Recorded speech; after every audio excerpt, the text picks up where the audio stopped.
Good morning, good evening, good afternoon, everybody. Welcome to Zwift Community Live broadcast of the Tour of Gila. Race number 2. We're on stage number 2. We are out on the big foothills today. A whole lot of climbing for the men's race first. Women will be going off in 2 hours from now. It is 11 a.m. CST here, so that will be 1 p.m. Central Standard Time USA. We've got 145 men, I believe. Yep, 145 out on course. And they are hitting up the Fuego Flats first. Let's just take a quick little look. Dave Toll, next to me. I'm sorry about that, Dave. Let's introduce Dave. Dave, obviously, being the voice of this American scene for quite a long time, is going to know all the racers, as well as how this course kind of matches up with what is happening in real life a lot of times. Yeah, thanks a lot, Nathan. Without a doubt, this race is near and dear to my heart. We're getting ready to launch stage 2. Nathan, this really compares to what I'd call the Fort Baird stage. Look at this, 70 kilometers. You said the women starting in 2 hours. The men are just going to be finishing as the women are heading out. To tell you the truth, it's going to be rugged out there. This loop that they're on, taking a look at the profile, Nathan, I'm going to let you speak to how challenging the course is going to be today. But and we'll look at what happened last night in the team time trial as we send the riders out. But let's talk about what they're facing today, Nathan. It comes at them in multiple waves.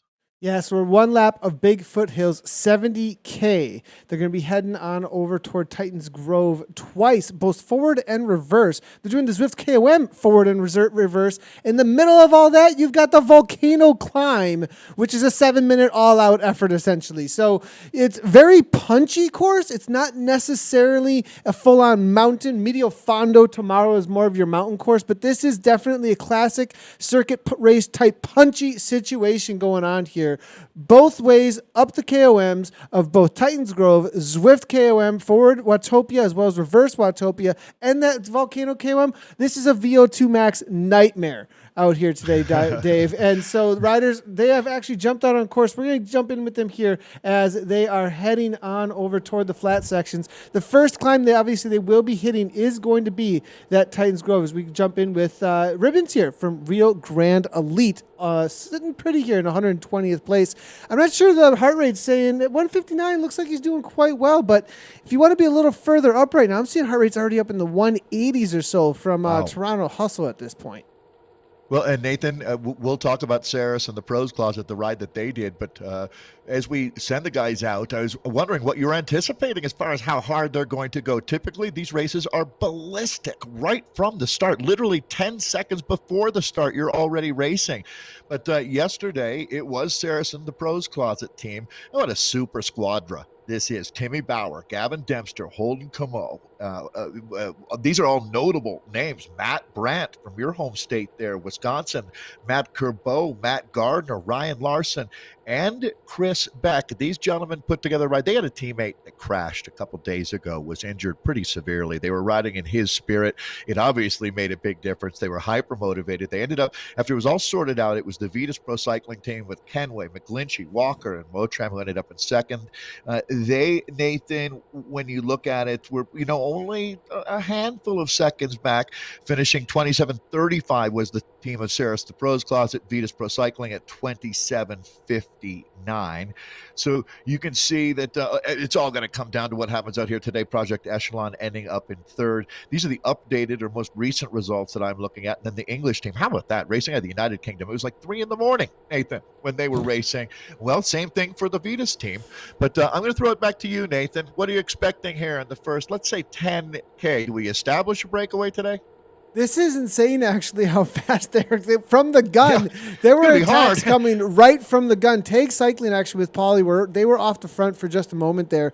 And they were causing a split very, very early here. I'm not sure if it has succeeded. I'm going to try and find if there's anyone that fell off. But it was so fast for a moment there. I thought we were going to have an early break in the first 3K, actually. We were pushing over 60K an hour, it looked like, for a few moments there with this peloton, but it does look like it's backed off. And the rider said, "Okay, maybe this isn't going to work." But it was like being on, I don't know. So it was reminding me of some of the classics or something along those lines, almost with the like just crazy crosswind or something. Like they were trying to break things. Yeah, I mean, Nathan, exactly it. Like they were racing to get to the first sector of cobbles or something. Exactly. These guys they're having at it. So let's talk again. Last night's team time trial was stage 1 of the Tour of the Gila. Tyrone, which is about only about 7-8K outside of downtown. Historic. Billy the Kid, Nathan, hid out in Silver City. His mom lived in Silver City, New Mexico. Yeah, no, this was Silver City identifies 100% with the legacy of Billy the Kid. Every now and then someone will pass away, an older person, and they'll go through the archives in that person's house and they'll dig up a picture of Billy Kid down on Bullard Street, which is the equivalent of Main Street in downtown. Nathan, you would absolutely love Silver City. I guarantee you when you get there, you'll be fascinated. It's enchanting, to say the least. So Fort Baird is where we would be starting today's stage. This would be what they call the inner loop. That was where the Buffalo Soldiers based themselves from. Think Bob Marley. That song, the Rastafarian soldiers that fought for the U.S. Army, who bizarrely, I mean, just so much interesting how history works. As that start point, it was a veterans hospital. They went through the TB outbreak, and a lot of people came to New Mexico because it has a great reputation for healing and health, spiritually and physically. Well, that crew of Buffalo Soldiers, they would ride around on those 80-pound bikes that didn't even have tires on them. They had wheels, but it was I mean, there was no pneumatic tire, right? They didn't have air in it. And to think about what they did, that was the unfortunate Mexican-American war that was going on. Still everyone together, Nathan. I can't believe I got to tell the wole story. There's Frank Cundiff rolling along. It's a long day on the bike today. Long day on the bike today, though, that's for sure. These boys are going to be out here for, I think, a little bit under 2 hours. A little bit under 2 hours we're going to have for racing out here today. I believe, though, that there is plenty of climbing and action out here today to keep things super exciting. And the racers, they always make the race. And I think with the mix-up, there is a lot of maybe even in our own minds, like who's going to win. For me, I'm looking at some of these esports teams and going, wow, Source of Pros Closet, they know this course, they know Zwift. They're going to show up on the day and really be looking for a result. Some of them actually, which is interesting, have raced against a lot of these in real life talents as well. It's not like these, Source of Pros Closet is only racing esports. It's just that's their focus in the genre when it comes to Zwift racing. But, in the riders' minds, though, they're also thinking, I don't know who all these riders are. Like, I'm going to need to follow. Like, Vitus Pro Cycling, they're not always racing, obviously, coming from Europe. They're not going to be mixing it up at all with these North American Pro Conti teams. The Pros Closet as well, with their jumping in here, up against teams like Legion, up against Tag, up against, Red Truck. I mean, this is going to be an interesting day, that's for sure, as far as who's going to be marking who, and making a prediction is going to be very difficult, that's for sure. Christian McGlinchey, though, is definitely one I watch out for. He's a punchy rider, and when it comes to races like this on Zwift, so far, he has come out on top over and over and over again. Vitus Pro Cycling, I think, have set themselves up well for a good GC standing at the end of this three stages. Very astute, Nathan. Completely agree. He might be the biggest problem that they have at Ceres, the Pros Closet, which is such a fascinating team. Really, they're trendsetters, no doubt, and are race leaders. But yeah, McGlinchey has to be their danger man, and he's got a little bit of experience now out here. I wouldn't call him an esports specialist by any means. He rides for that the Pro Continental team out of the United Kingdom, Vitus. Think the bikes that Sean Kelly rode back in the day, except for they're obviously come a long way since then. As we look at Brian McCulloch out of Redlands, California for the Elevate team.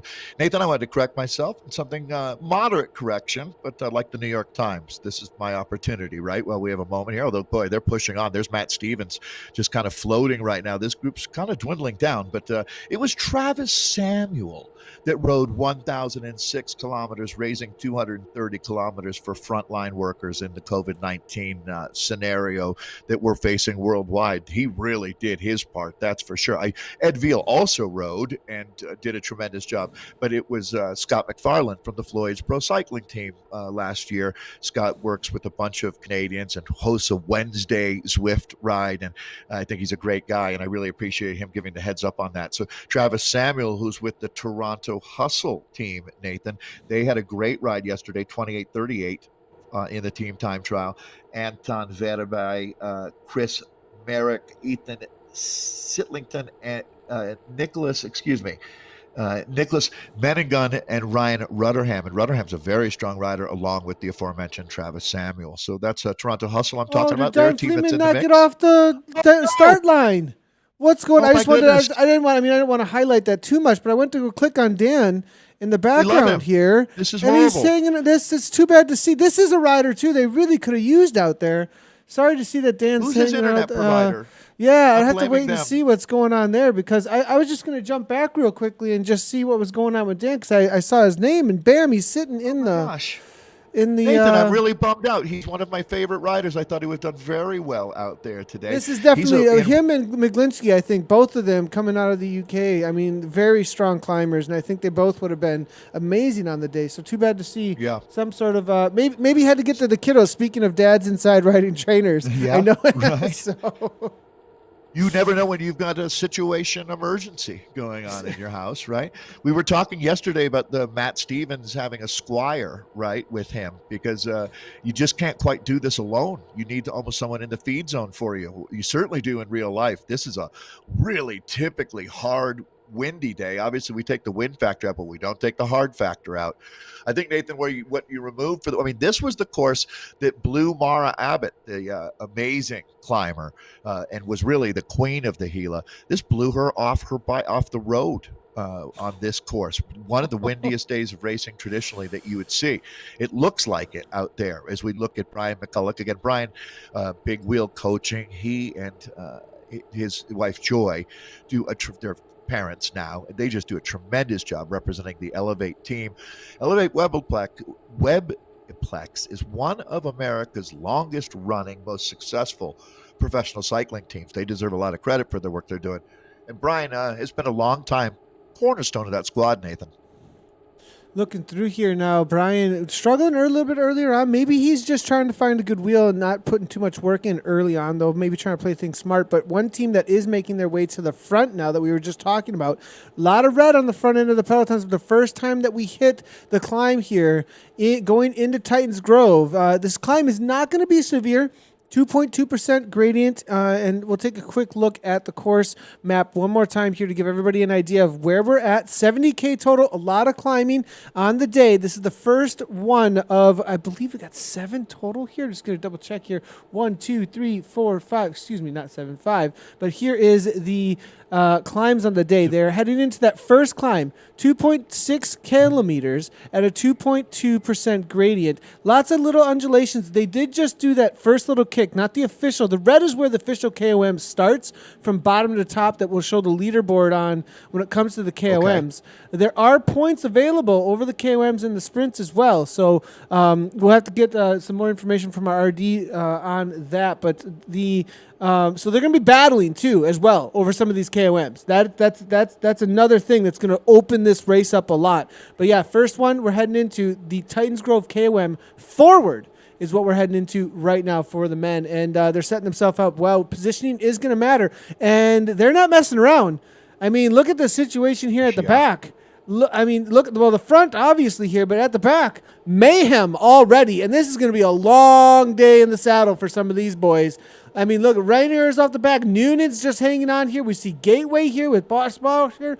I mean, what is going on? This is absolutely flying. I think some of these riders were just hanging on for quite a while with that incredibly fast, what we were talking about, almost like a crosswind situation on the flat sections of Fuego Flats earlier. Wow. I am sitting here absolutely stunned right now, Nathan. This is unlike anything that you would see in real life. That's for sure. These guys are absolutely having at it, a bare knuckle brawl going on the front of this bike race. I mean, we are, again, only 12 kilometers into what's going to be a 70-kilometer event with significant amounts of climbing. As they continue to apply the pressure here, Nathan, we got to take a look at who's making the race. What are the tactics and strategy? Tactic is going to be a big part of how you win out here. We talk about the experience that Ceres, the Pros Closet team, has. This is another squad now out of England. I think almost all, if not all, of the riders are in the United Kingdom. Talking about Team for 2000 Callus, they were the 5th place squad. So, Nathan, yesterday, Toronto Hustle and this team were within 8 seconds of each other. And it looks like Toronto Hustle is also one of the squads that has been very aggressive out here. So, again, very noteworthy start. I did not expect them to go out this hard, Nathan.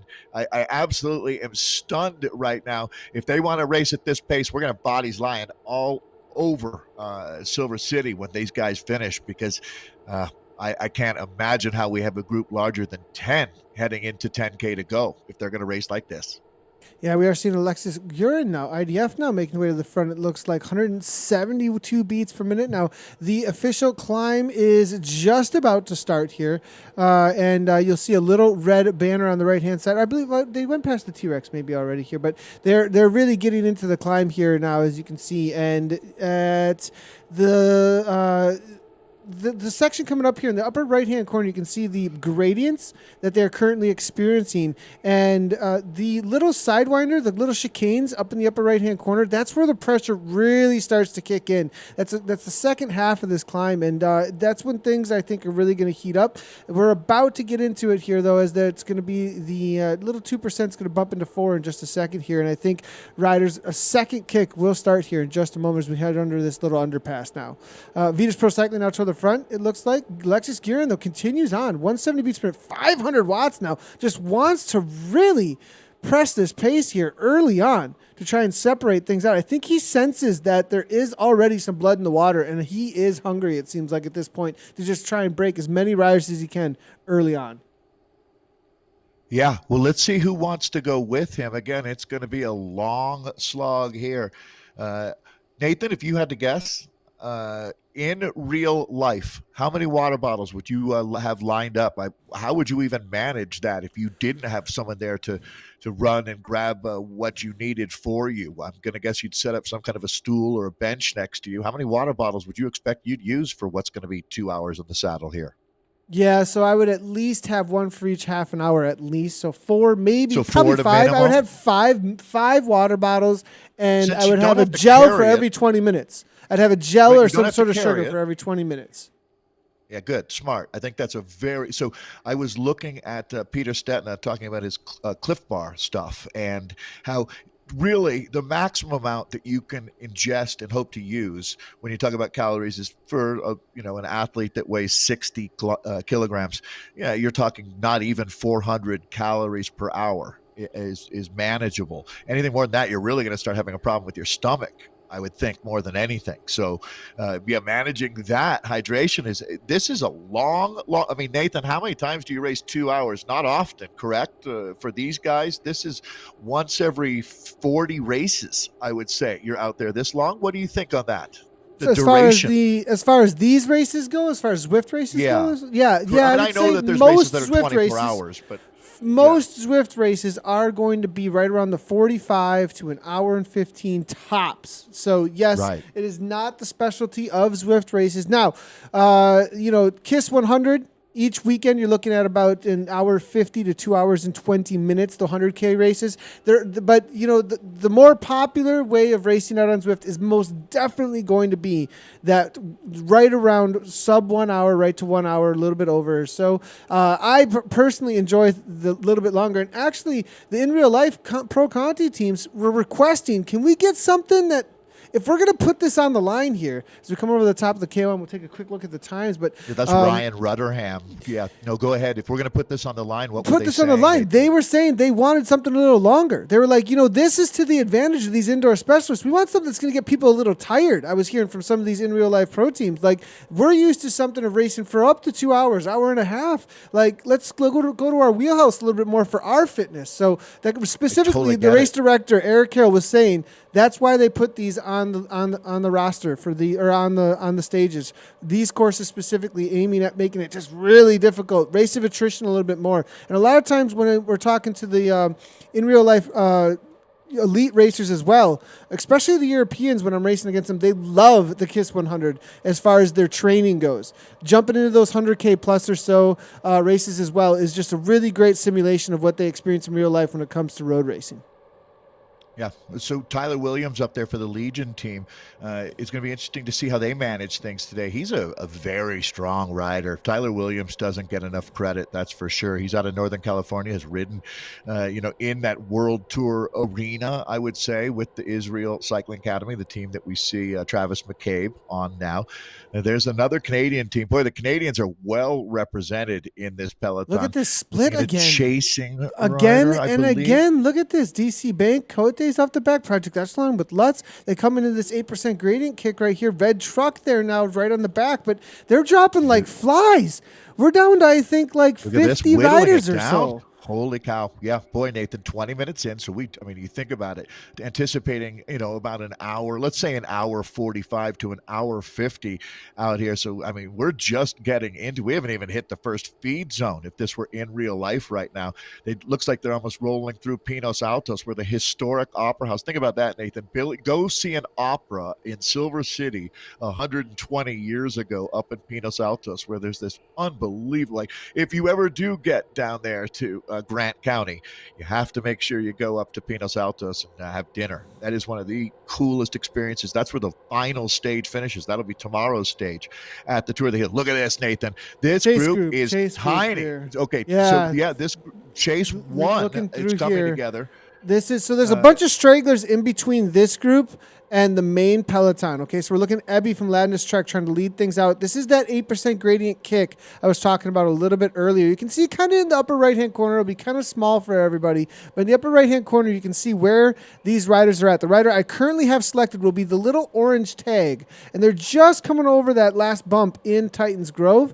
And up ahead, you can see how far ahead. The main peloton is the white at the front end. And they're already at the bottom, leaving this downhill essentially into the springs of Titans Grove. They've got a solid almost minute over this group now at this point, 1:08. And in between there's a little group forming. It's got it's going to be Warren, Subaru Trek Santa Monica, one of the riders from there. It's going to be also a tag cycling rider there. So they're going to pick up, I think, another group that's another 28 seconds up because this is such a large group. They're going to work together, and we're going to have a chase group of probably, it looks like, maybe 30 to 40 riders. Main peloton, though, up ahead, about to leave Titans Grove. Let's jump up back with them. 8th place here, 10th place. Riddle here now. This is the main peloton. Much larger, and I think they're going to keep rolling away unless they calm down and start looking at each other, which I wouldn't be surprised with how hard they went out that they do calm down, Dave.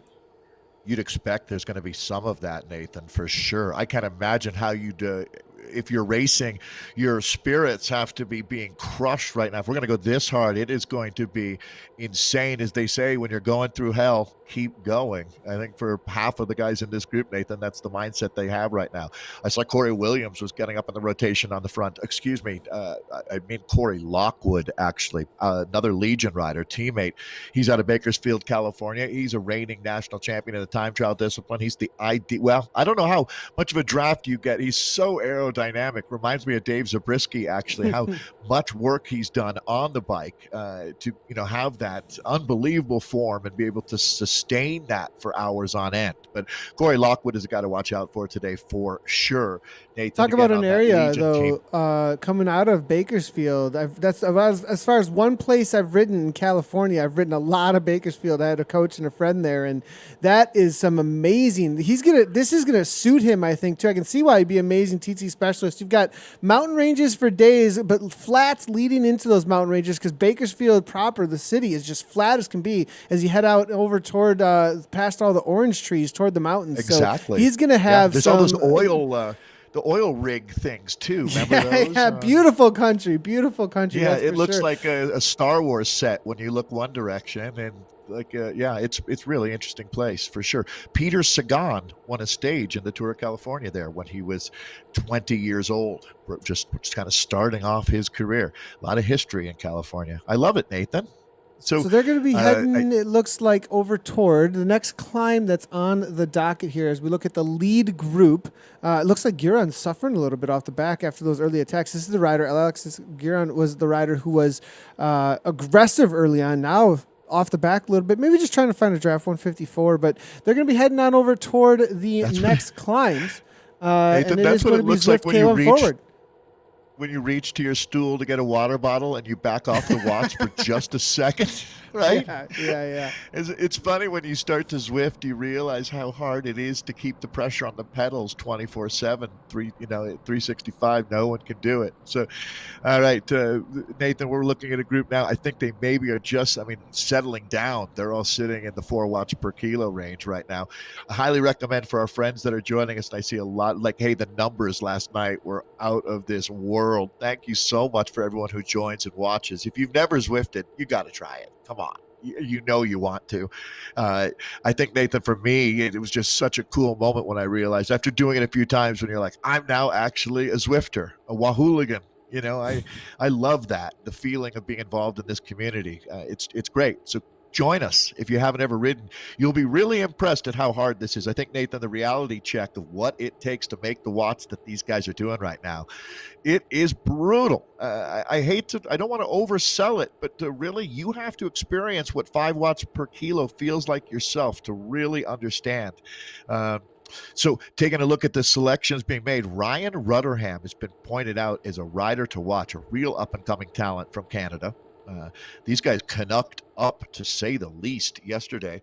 And Nathan, I believe we got some climbing ahead of us. This is a familiar bridge right here. The road tilts up a little bit pretty quickly, doesn't it? KOM forward Watopia Hilly. This is the sharpest climb on the day for sure because it's quick. We're looking at a minute 30 to minute 40, right around that Well, time. you're flying. Full gun. They're going to be absolutely moving. flying here. And we're seeing 8 watts per kilogram on the front. We do see it's going to be Motram from Vitus Pro Cycling. They're in the red jersey. Starts the pros closet. So we do have the esports teams really starting to take over at the front. I would call Vitus at this point. They have committed so much. They have an in real life team, but they've committed so much to the world of virtual esports cycling here at this point that I believe you can name them that way as well with them and their presence. So them pros closet really starts the pros closet taking over in the orange jerseys on the front end. Mixed in amongst them, though, we do have Estalis there. It looks like with George Meets Keeling as well. Right behind, it's going to also be Carr there from Team Skyline. Wildlife Generation staying involved. Of course, Cormac McGill, another rider who knows exactly who to follow. He's been out here so many times, but off the front, who did we say was going to be the threat here? And he is doing exactly that. 182 beats per minute. Crispin Ryglinski, along with Motram, Vitus Pro Cycling, making things very difficult very early on, trying to separate things out, and they are doing damage. The things are splitting behind him. He had an extra serving of shepherd's pie, the man out of Northern Ireland, looking exceptional. The Belfast Express. Again, Nathan, I think that Vitus is the men's racing equivalent of TIBCO. Super strong team in real life. They come into this a couple months ago, really embraced it, and now we're taking a look at, again, who's going to join McGlinchey. It's going to do damage, Nathan. Someone call the National Guard, because I'm going to guess we see 5 riders dropped out of the group. That was it. That was that KOM.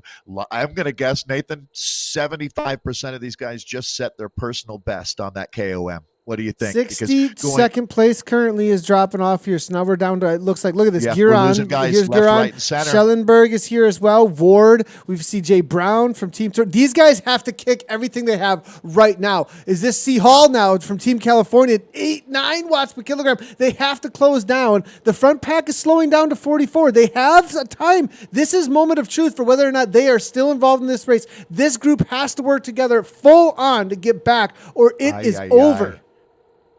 Yeah, Nathan, this is brutal. brutal watching riders fighting. This is gut check time. That's the reality of bike racing. The battle, look at the Ceres Pro Closet boys all hanging right in there. So this is the top team coming out of last night. We're seeing a significant moment. Every race has multiple moments when you're talking about 70 kilometers of racing, and that's what we're doing out here today.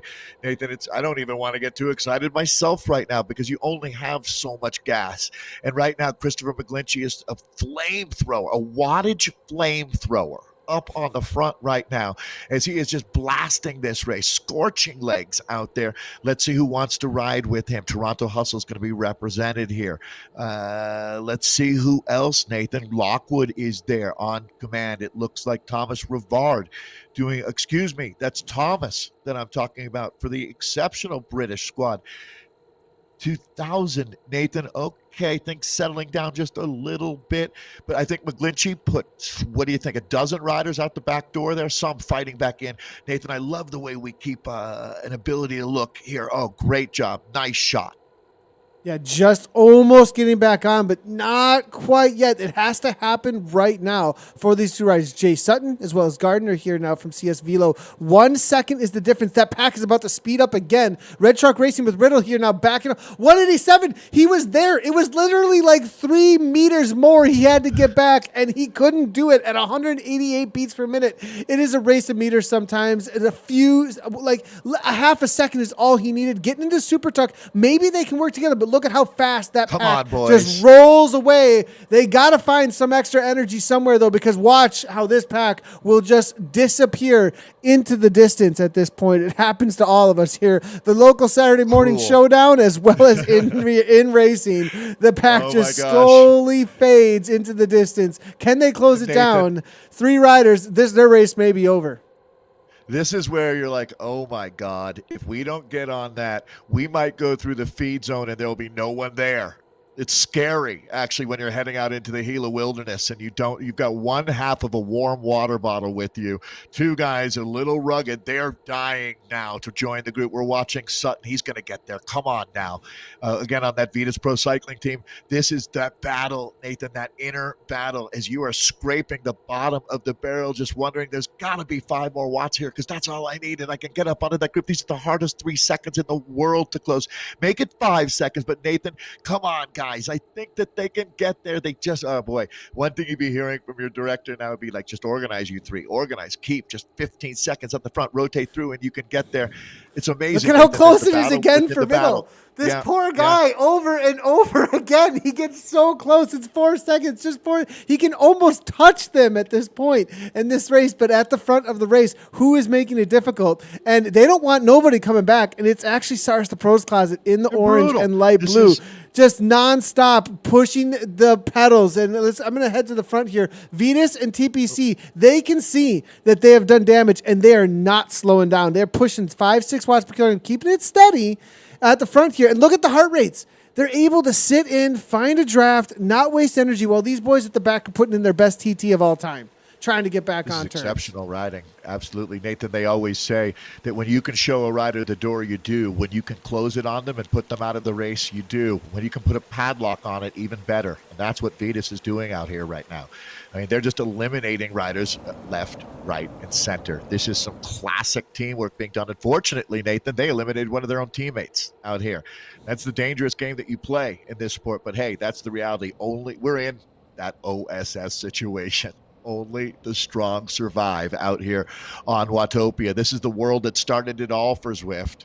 There's now multiple worlds, including replicas of a lot of the world championship courses. Harrogate is my favorite, to tell you the truth, as we look at Mottram here of the Vitas Pro Cycling. This Ceres boys, Nathan, haven't they done a tremendous job? They call it the TSS. That's basically just kind of a gauge that looks at how much work you've been doing. And I'm going to guess that the Ceres Pro Closet riders who come in with, because we had a team time trial yesterday, they finished 8 riders on the same time. Timmy Bauer, Gavin Dempster, they're all virtually wearing our Tour of the Gila in its 34th edition, this time virtual, that red leaders jersey. So Timmy Bauer, Gavin Dempster, Holden Camo, he's a legend, Matt Brandt, Matt Kerbo, Matt Gardner, Ryan Larson, Chris Beck, and Chris Beck. These are the riders that are on that Ceres Pros Closet team. And Nathan, I don't know if they're all there, but it looks like most of them.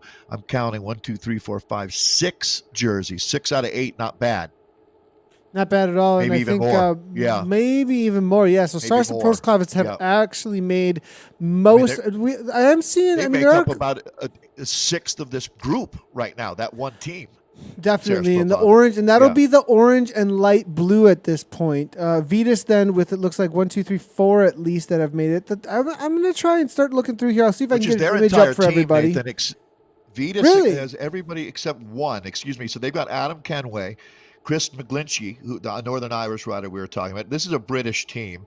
Northern Ireland, actually part of the United Kingdom. Joey Walker and Mikey Mottram. And we saw one of the Vetus riders, didn't we? If I remember correctly, was trying to chase back into this group with that really tough couple minutes where we watched that group. They're gone now. And that was what Nathan was talking about. You either get in or you don't. You don't have a long-range plan there. It's it's going to be Sutton market. as well as Shesky, actually. So also from Vetus Pro Cycling are off the back in the chase group at this point. They have the picked reason up a I'm few saying more that, riders. Nathan, my interpretation of those are the 4 on Vetus that were in the finishing 4. So Gotcha. you're correct. Absolutely. Those were the 4 that Kenway, McGlinchey, Walker, and Mottram that got the team time trial squad time last night. The other 2 were in the race but finished a little bit later. So there we go. I'm educating myself. There's so many ins and outs with what we're doing here. It's a 3-stage race, replicating what happens every year down in New Mexico. And boy, it has been so much fun. I don't know how much fun this is. Adam Robert is super strong rider, another Canadian. Nathan, half this peloton is Canadian, to tell you the truth, or the group we're looking at right here. But half these guys are Canadian. A lot of Canadians were certainly, I mean, Canada is a huge country, but I mean, the population of Canada is less than California, however, but a lot of them live in a climate where Zwifting would be really popular. Adam Robert, in real life, big talent. On Zwift, big talent. These things don't change. So watch out for Elevate today. They had a disappointing ride yesterday, I would say. I expect a lot from this team. That's the only reason that I say that. I thought I'd see them in the top 3, to tell you the truth. So they are going to be looking to make something special happen out here. Adam Robert, Jordan Shane, the young talent out of Texas, Lucas Bourgoin, and Mexican rider, Ulysses Castillo, super sprinter. So I'll throw it back to you, Nathan, as we take a look at our front group right here. You can go to zwiftpower.com yourself if you want to track the riders. But Nathan, pretty small group right now. It's going to get smaller. It's pretty rugged out there. Pretty small group. I'm just going to bring in our course profile one more time here, just because we do get a lot of questions. I do see them all coming in. It is 70K total on the day. We are on the big foothills, and the next climb is the Cat 4 on the day here. So we are going to be looking at 3.8 kilometers total, it looks like. And let's go ahead and go big screen with this real quickly here. 3.8 kilometers here. 3.2% gradient is the next climb that they're going to be coming into as we get this little lull. They are in that little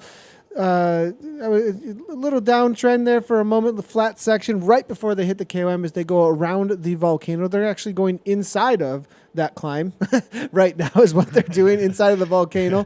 And as they leave that, it'll be 3.2% on average, but it gets into an 8 all the way up, I think, into the teens actually at the later end of the climb.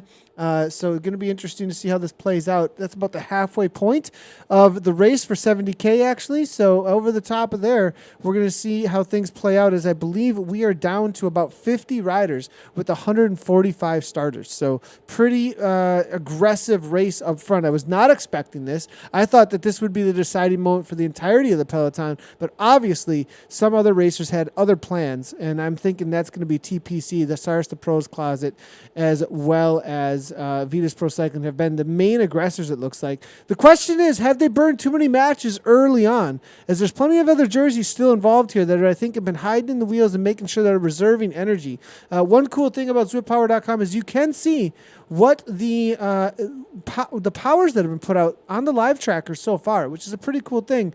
And one of the things I'm looking at here, Corey Williams, 4.5 watts per kilogram so far in the lead group.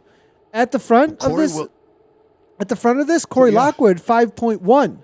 So his teammate Lockwood has done a huge amount of work so far, but Williams has been sitting in, and that makes a lot of sense actually from their talents, doesn't it, Dave? Sure does. It really does, Nathan. Corey, Corey Lockwood, who is we talked about earlier from Bakersfield, the two-time time trial champion, he, along with Corey Williams, would know as well as anyone that the key to winning in the professional level of cycling, I mean, without a doubt, you make sure you help everyone else finish what they have on their plate before you start in on yours. And that is exactly what Corey Williams is doing right now. He's a tremendous sprinter out of Los Angeles. He's one of the owners, leaders, mentors. I mean, he's just a phenomenal citizen. I was talking, Nathan, before the show about how the Saris and Pro Closet guys, these are the guys that you want as your neighbor. They're just really upright citizens, solid people. I don't know if there's a nicer human being than Timmy Bauer or Holden Camo on the planet. I get why Saris and the Pros Closet want to be involved with them. Legion of LA, it's a different kind of team. It's some hungry young wolves, really cool kids. They've got a vision. They're artistic. They're taking professional cycling to a whole new place. It's incredibly cool. I want to go along for that ride. What they're doing on Instagram, nation's #1 beast is Corey Williams. And I mean, that kid is a lifestyle, Nathan. He really is. And it's fun to watch. Cycling really needed more of that. So, yes, I completely agree that they're riding a smart What race. just happened that looks with David? Davis, I think just Get went out. nuclear. Newton He just went plans. nuclear. Right. Just went it was like he was there, and then 1.2 watts per Meltdown kilogram. City. It's done. China It's syndrome. I am done. That was enough of that, boys. Have fun, because that was over. And I mean, look, you can see why Corey Williams on the back now. As you can see, China I think syndrome. I think he's trying to just find the wheels at this point to use as little energy as he possibly can, because he's about to sprint and making it over this climb. That's going to be the goal for Corey Williams, because this is the most climbing on the day. As far as this is the highest peak that they will hit. But Vitas does not want that. Look at the red on the front of this peloton they're here. pushing, We're moving Nathan. up. They are really pushing. They can see that there's a struggle at the back here at this point. And I think Vitas want this to break now. They are not messing around, and it is Miglinski again, right alongside, it looks like, Motram. They've been the ones. George Mule's Keeling there. Stalis now trying to come through, it looks like. And Vitas, along with Keeling, are really turning the screws. They can feel the pressure. They can smell, again, tasting the blood in the water, and the sharks are coming to bite. That's for sure. And it looks like it's starting to happen at the back. They want the sprinters gone. Wow, they are turning the screws like a Black and Decker right now in the front. Nathan, they're going to put, oh boy, I think we might see 15 riders in serious peril here. I never thought that we'd be talking about racing through a volcano, but this is going to be a sector that's memorable. When he has come unhinged. Can he fight back, Nathan? Talk us through it. What's it going to take? This is going to be the moment for Williams. Everyone knows he's the best, one of the best sprinters on the planet right now. Unfortunately, it looks like they were able to do what they wanted. Matt Stevens, the king of Texas, is fighting now. Nathan, these are some huge names. What a dramatic moment. I can't believe it. We're halfway into the race, and they are punching riders out the back of Matt Gardner, so the Gardner. Pros Gardner as well. I mean, Unreal. this has obviously been, look, 8 watts per kilogram, and you can see this kick here from Thomas trying to get back on turns, but the real climbers on the day have shown their talent now at this point. And as you can see, back to the front, it looks like Walters Ward actually is taking over on the front, I think, of this race now at this point. Yes, 7.4. Landis Trek now over the top. It looks like 172 beats per minute. And that was the only flat section through. And that was where you had to grab a wheel and get some reprieve, because now it's 2 times around and a kick into 10-11% actually. And it looks like Swart now trying to take full advantage of the gap that's been formed. And I think he also can tell that the rest of the group is just trying to find a wheel. Yeah, Nathan, the pitch was up at 5%. So you're seeing now Wouters Ward is a very experienced Zwifter, this team out of Arizona. This kid is a cocktail napkin with an outboard motor strapped onto the back of it. I mean, he absolutely flies. He would love to see 7-8% right now. We see the pitch starting to go up. I want to give a shout out to Dara McQuaid. He's saying, go Ireland out there. That's going to be Cormac McGeoch, the Irish flag that you see. Cormac, he's a very experienced esports racer. He went all in here on the Tour of the Gila for the wildlife generation team. So we're going to be taking a look at seeing, does Alex Hone make this group? Absolutely. I expect him to be there. Nathan, we're going to do some inventory here, but Wouters Wart, the Rand right now, this locomotive up here on the front. I love this Landis Trek team. Nathan, if you were at the actual Tour of the Gila in real life, this team has won the event in years past. They have been without a doubt, I think Rio Grande team from Colorado, these are the teams that make up the heart and soul of the Tour of the Gila. It's a great event for up-and-coming amateurs to find out what it's going to take to do stage racing. We're finding that out right now. All right, there's going to be Walker with the mighty Vitas Pro Cycling team that he's fighting now. So, Nathan, we see big names being shown the back door. This right now, I'm trying to figure out who's doing the damage on the front. It's going to continue to be Wouter Zwart, isn't it? And now Mottram now comes over the top of Zwart here, it looks like, and then it's gonna be Shined now coming from Elevate now as well. And then Team Tour with Thomas now to the front here, but Mottram, one last final kick in just a moment here. You're gonna see the final left-hand turn. We're gonna get into the red gradient here, and Chris Miglinski knows exactly how to set up. Going for the point at the top, it looks like here, 7.4 watts per kilogram. Team Tour there though. Thomas trying to come through. We're seeing the orange numbers starting to pop. Is it too early? 7.6 watts per kilogram continues to ride away, it looks like, with Glinsky. So Kerbu is with them though. Sars the Pros Closet hanging on. They're starting to break their own teammates here at this point. Holden Camus is their sprinter. He's on the back. They might not want to have a kick at this point. Wildlife Generation's going. It looks like it's going to be Miguel grabs it. Comes over the top with the kick at 12 watts per kilogram. Timed it perfectly. 188 beats per minute though. That was some suffering. And guess who does not want to slow down? Yeah, okay, have the KOM, but he wants to split this still, get rid of every TPC rider that they can. That is what Miglinski is thinking. I do not want to go to the line with Holden Camus, split this group right now. Well, and they're doing exactly that, Nathan. I could not agree more. You might as well take advantage of any small window of opportunity that you have, and that's going to be what McGlinchey is doing again. McGlinchey is over in Northern Ireland racing. You see that Irish flag there for the Wildlife Generation rider. He's actually in Washington State right now. Who's that surging? It's Corey Lockwood of the Legion of LA team. So these guys, again, Nathan, you don't just attack on the climbs. You don't attack when you feel good. You attack when the race is in the gutter. In this case, when it's in the lava. And right now, we're taking a look at Corey Lockwood here. This man is a monster. He can put the watts together. Who wants to go with him here? Or Nathan, is he just continuing to go over the top and do damage here?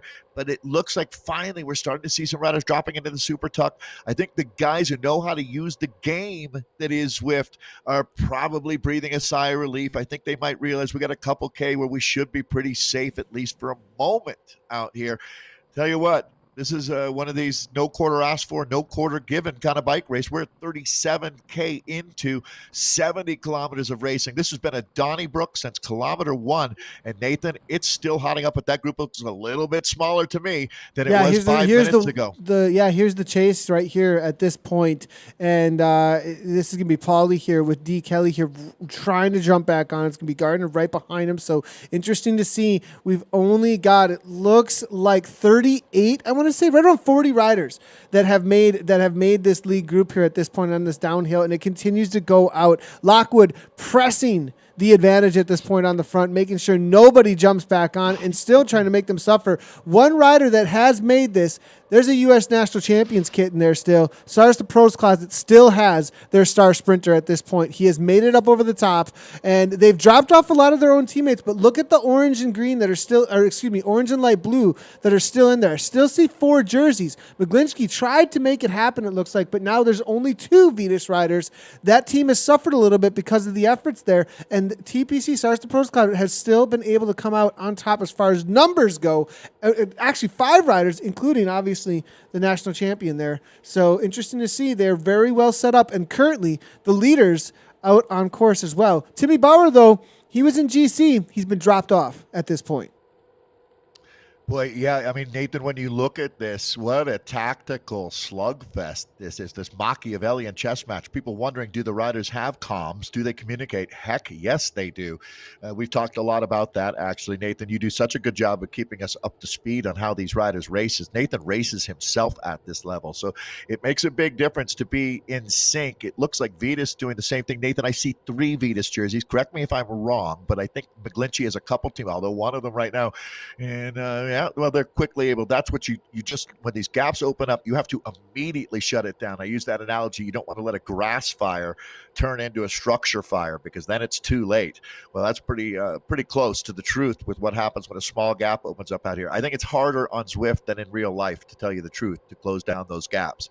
Once you let 3-4 seconds go out, this Wouter Zwart, write that name down in pen. This young man has been phenomenal. Landis Trek, Nathan, talking about that team about 10 minutes ago here. They were, without a doubt, one of the teams that we've really loved having at the Tour of the Gila. Jack Brennan and his friends are down there right now watching the race at the main bike shop. The first place when you go to Silver City, Nathan, I'm going to send you right into the bike shop, right? That's where you can get your bearings down there. It's right on the Criterium course. As we take a look at this group now, I think we're going to see status quo, this tiny group that remains.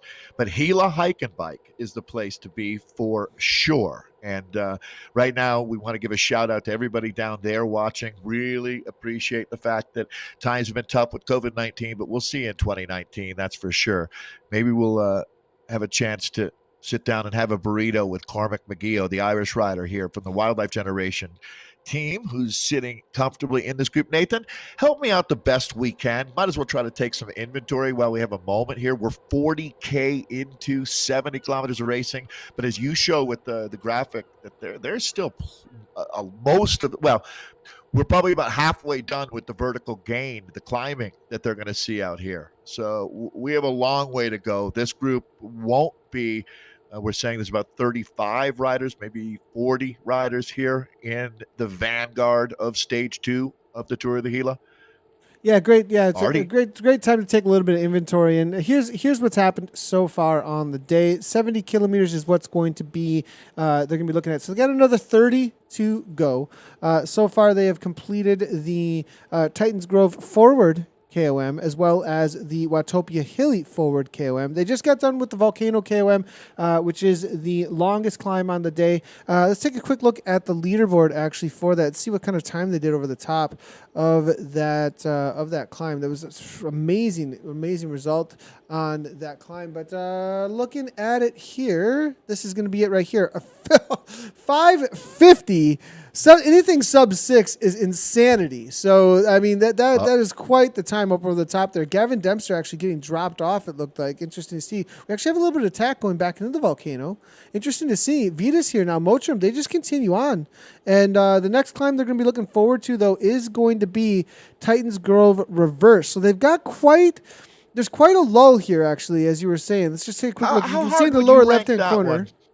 Yeah, Nathan, this is a pretty infamous climb out there. Talk us through that the KOM section there, that red sector that you see highlighted. You've been on the this next one coming times. up. On the next one coming up, yeah. So on this next one coming up, it's the steepest, shortest climb though. So 0.9 kilometers, right? Isn't this where you win bike races? 6.6% average gradient. It's actually a sharper climb than the forward Watopia Hilly. So my mistake earlier saying that was the sharpest climb. At 6.6% gradient, 0.9, that is most likely going to be the place where we can really get a real split. And that's the next climb coming up. But you can see there's a pretty good lull in between now and then. They got to head all the way back over toward Fuego Flats and then take a right-hand turn onto Titans Grove. And it looks like the pack was resting up, but this is how you make splits happen. Orange numbers on the front. Subaru Santa Monica now on the front, it looks like here, trying to close things back down and hitting 7.1 watts per kilogram. He's going to need a little bit more than that, though, to bring that back. They're going to bring it back, but he's actually going to bring the whole pack with him. So it looks like just maybe trying to keep things together rather than going across to a break. But Elevate, still on the front. This is a serious move, it looks like here. Jordan, it looks like really motivated Jordan here. Shane. Yeah, out of Vancouver, Washington, a really talented rider. I believe he won White Rock up in that. They have some great racing at BC Super Week. Looking forward to, that's Gastown Grand Prix up in Vancouver. Jordan Shane is a young, talented rider on the Elevate Webplex team. Who does he have with him now, Nathan? Again, not a huge gap, but it just shows me that Elevate is really looking to make something happen out here today. And again, this Subaru Santa Monica team, I've now fully noted that squad punches above their weight. Really impressed, and we're going to learn more about them. Look at Sarah's Pros Closet in the orange and blue jersey. That kit is going to be very important when you talk about the plot line, the storyline that's going to be playing out here over the next 25K. That's the team that is your de facto race leader. All of those jerseys might as well be red, Nathan, because each one of those guys is on that leader's time.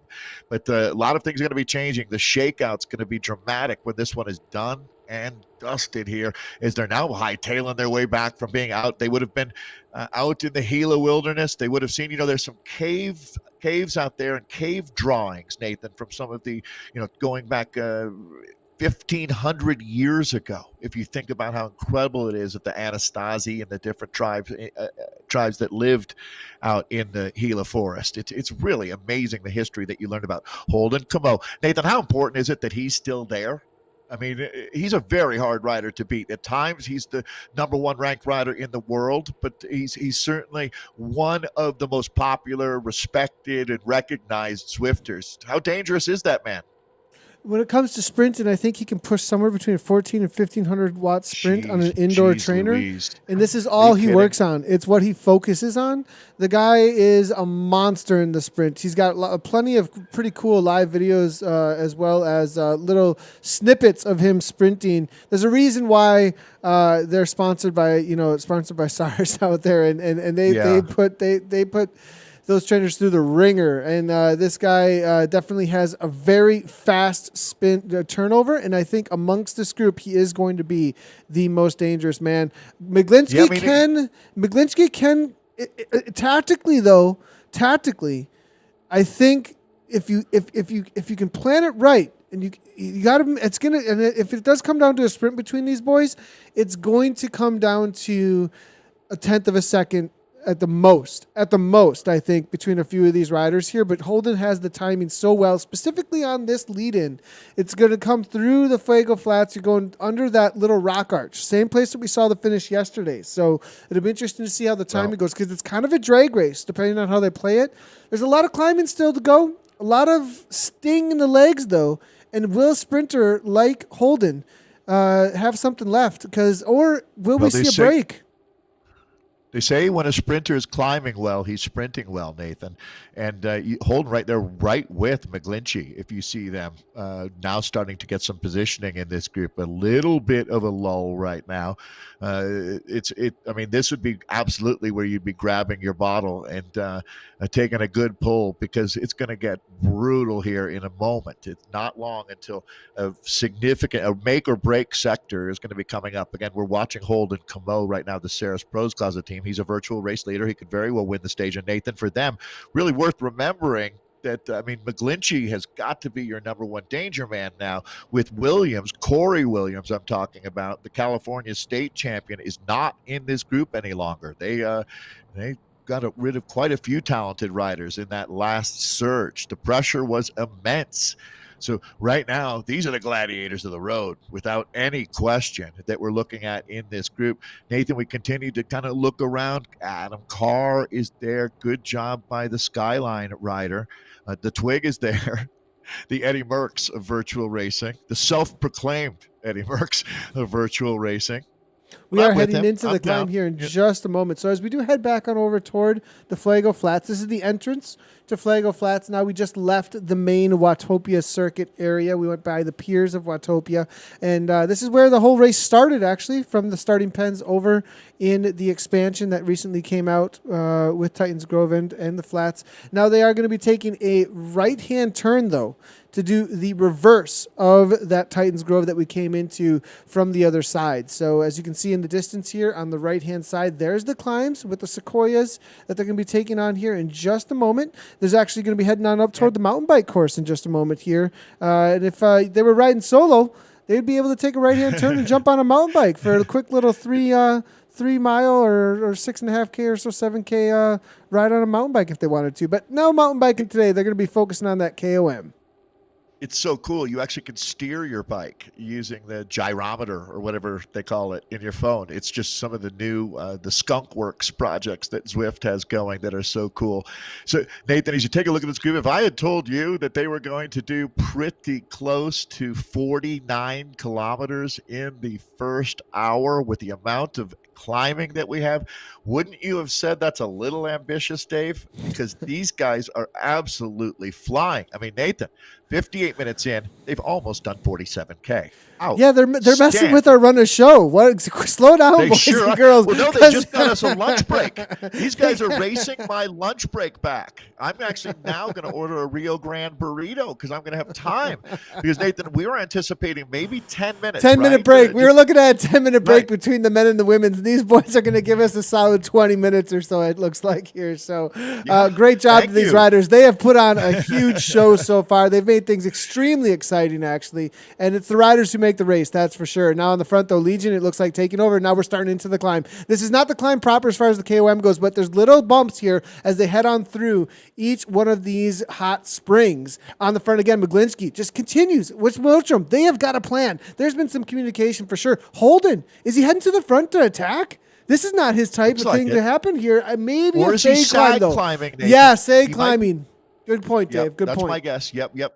But very well done. You're getting a clinic on how to do it because you get up near the front at the start of the climb. That way you can hold it. You can see he's sliding back through the group, but he's still in contact. He's not unhitched, and hopefully he's going to make it up and over the top with these guys. The race is on right now. No doubt about it, Nathan. We're watching Holden Camo. He comes in as a big favorite to not only win the stage, but hold on and become our individual race leader. So, Nathan, this is going to be good here. I know that this course wasn't designed. I mean, this is exactly what it looks like when you're making the run in back to Silver City. These beautiful trees. Well done. Looks like we got Pedersen of the Subaru Santa Monica team continuing to impress out here. I love that saying, Nathan, punching above your weight. It's a huge compliment, right? It talks about someone that steps into the ring. When you talk about the gladiators of the road, these riders put themselves through a tremendous amount to be here, to be competitive at this level. I mean, Nathan, for folks wondering, these are the kind of guys that are doing 20 hours a week on the bike. Wouter Zwart is back at it. Off the front. A big stick. Yeah, good job, Wouter. Continues to push on here. Amazing here. And we do see Elevate trying to close things down. Tyler Williams also from Legion there. Starting to get some splits a little bit here and there. But the pack, you can see how the pack is still bunched there. Watch the pack. If it does not get into a straight line, it's most likely coming back here. Wouter gave an attempt. It's going to be risky, though. That was a risky move because what's about to happen is we are about to hit the most difficult section, actually. 8% now gradient, as you can see here. Wouter toward the back now, but it's going to suffer here a little bit. That may have been in not being familiar with this course. Gavin Dempster's actually still here. My mistake. I am seeing him. One of the wheels he's jumping on here. Come back. It does look like Wouter's going to make it happen here. But Nathan, look at what's happening at the front. It looks like we might be seeing a raid here from Sarah's Pros Closet. Oh, well, I see not quite all over the front though, so I'm going to take that back. They're not forcing the issue here. As everybody trying to figure out what is going on. We're just about to get to 50K. So, Nathan, this is now a 20-kilometer race to the finish line for this race. And again, we've got two main events today. The women are just now warming up back in the pen. We've got another entire 70K of racing for them out here as well. So a great day of racing out here on Watopia. This is it, though. Business end. It's go time for the men. Yeah, and you do Watch out see for George calming down a moment here. Keeling, it looks like 183 beats per minute right now. Obviously, this climb has not been easy so far. We haven't even hit the official KOM section yet either. So it does look like Greg there from Project Echelon now making the way to the front. It looks like trying to set up well on the back. Holden Camus. We said earlier that he was going to sag climb. It looks like he's got the wheels there holding on. If they can keep him in there, Cyrus the Pros Closet is set up so incredibly well with the solid sprint. They've actually got so many bodies in here. The percentages on winning. A. Fraser Moran, though, he is a strong rider, winning in the Redlands Classic actually that we did just a couple weeks back. So we'll have to see if perhaps he can repeat. If there's a rider actually that I would be watching out for, a wild card to my eyes, card to my eyes, only because of not being as familiar with in real life. He showed up. Right? Beat Corey Williams, beat SARS. I mean, he beat these teams that we would have expected something else from here. So interesting to see. And he was kind of a wild card, but it's showing his worth for sure. Got to make it over the climb though here. Nathan, you're 100% right, though. That's your sleeper in this group. I mean, credit where credit is due. He has proven so a little bit longer out here than what we've raced in the past, but these are the guys that are purpose-built for these type of 2 hour. Well, I mean, these guys race for 5-6 hours that's in their wheelhouse for sure. This is moving more into that the range that I think it's like one of those catch weight boxing matches, right? Where if you have a guy that's light and a guy that's heavy, you try to find a middle ground. This is a catch weight esports event because a lot of the regular in real life racers, they're much more adapted to 3-4 hour road races. Esports guys, Nathan, as we've noted, 45 minutes to an hour. Well, here we're going to be somewhere right in between that, a little bit less than we thought. I mean, this isn't going to be that much more than an hour and a half of racing until we're done. And look at that. Swar off the front again. This man is hitting hard, body blow after body blow. Nathan, there's something to this. He's doing something insane. Here. Yeah, Absolutely Walter flying. must be setting up a teammate. He has to be doing something. I mean, he is really impressing. And I'm wondering who's going to come up over the top. It's going to be Christopher McGlinchey, the man from Northern Ireland, is making it go. Nathan, heads up. This should have the alarm bells ringing. McGill fading, though. Can he hold on? It's neck and neck here between McGill and McGlinchey. Will they hold on? Ireland is just hammering on the front here. It looks like Matthew Capone now trying to come on through. It's going to be Swart there as well as Greg. It's lined up, though. Look at how it's stretching out. Really trying to break things apart. They got the KOM done, though it looks like. Let's take a look quickly here at this. Over the top, will they be 123.4, tenth of a second over the top of Christian Muglinski. Cyrus, the pros club coming through in third there. Jordan Sheen fourth. Looks like Walter Zort for fifth. Z Greg there for Project Echelon. Larson Mills. Tyler Williams, followed up by Tour 2000, it looks like, and that is going to be, I'll have to take a look through the riders here quickly as it didn't populate best for us there, but solid result there for the top 9 that we were able to get through.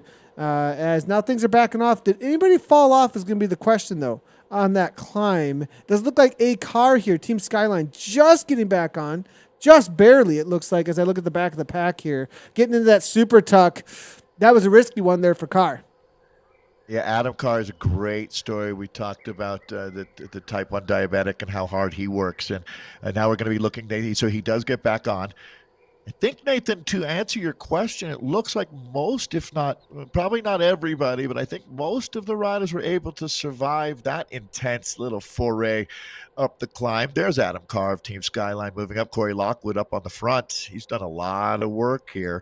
I wonder what card they're going to play for the finale. Expect some shenanigans coming from, well, of the racing type is they're going to be looking here for, I would have to think, something on this team. They've got some weapons that they can deploy a little bit later, Nathan. One of the big differences between Zwift and in real life is you never get that 5 minutes of descending like you would in Gila National Forest. These guys continue to, I mean, look at the numbers. They're in the 2s right now, but they're still making watts. Just not as many right now. This might be the easiest sector that these guys have out here, Nathan, for this next minute or so.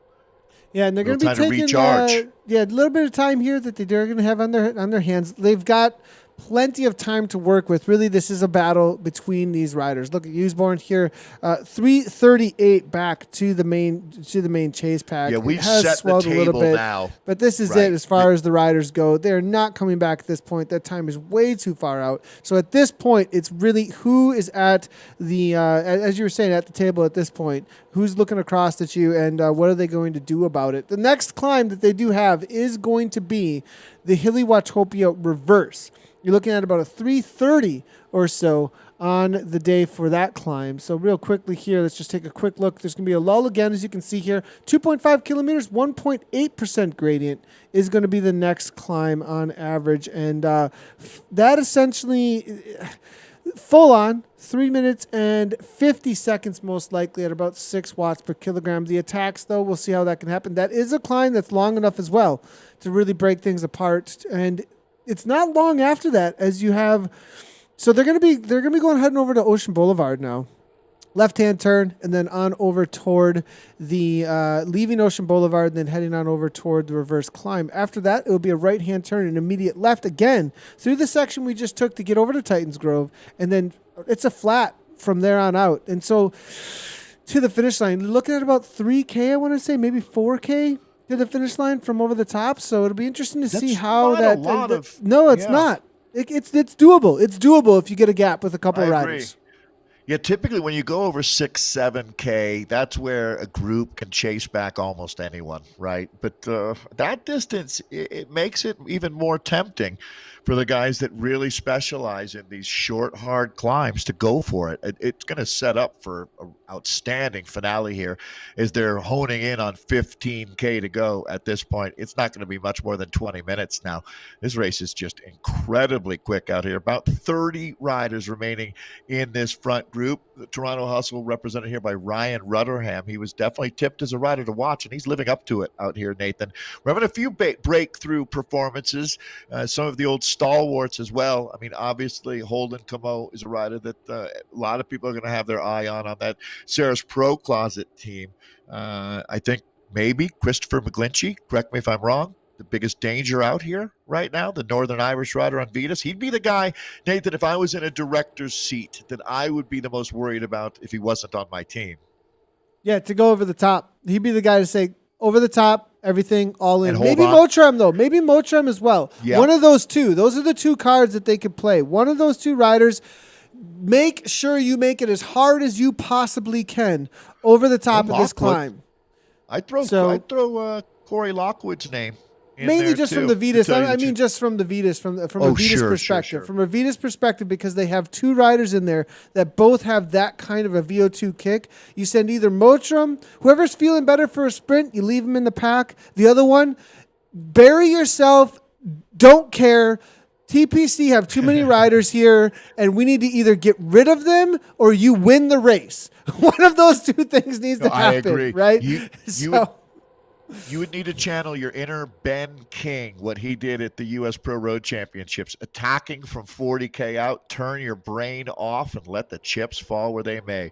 It is some of the most exciting racing to watch, without any doubt. I mean, that's what the people never forget when they go home, the day that guy took on the world. We'll see if anybody's going to be able to take the bull by the horns out here, because it's a big ask. A lot of talent in this group still.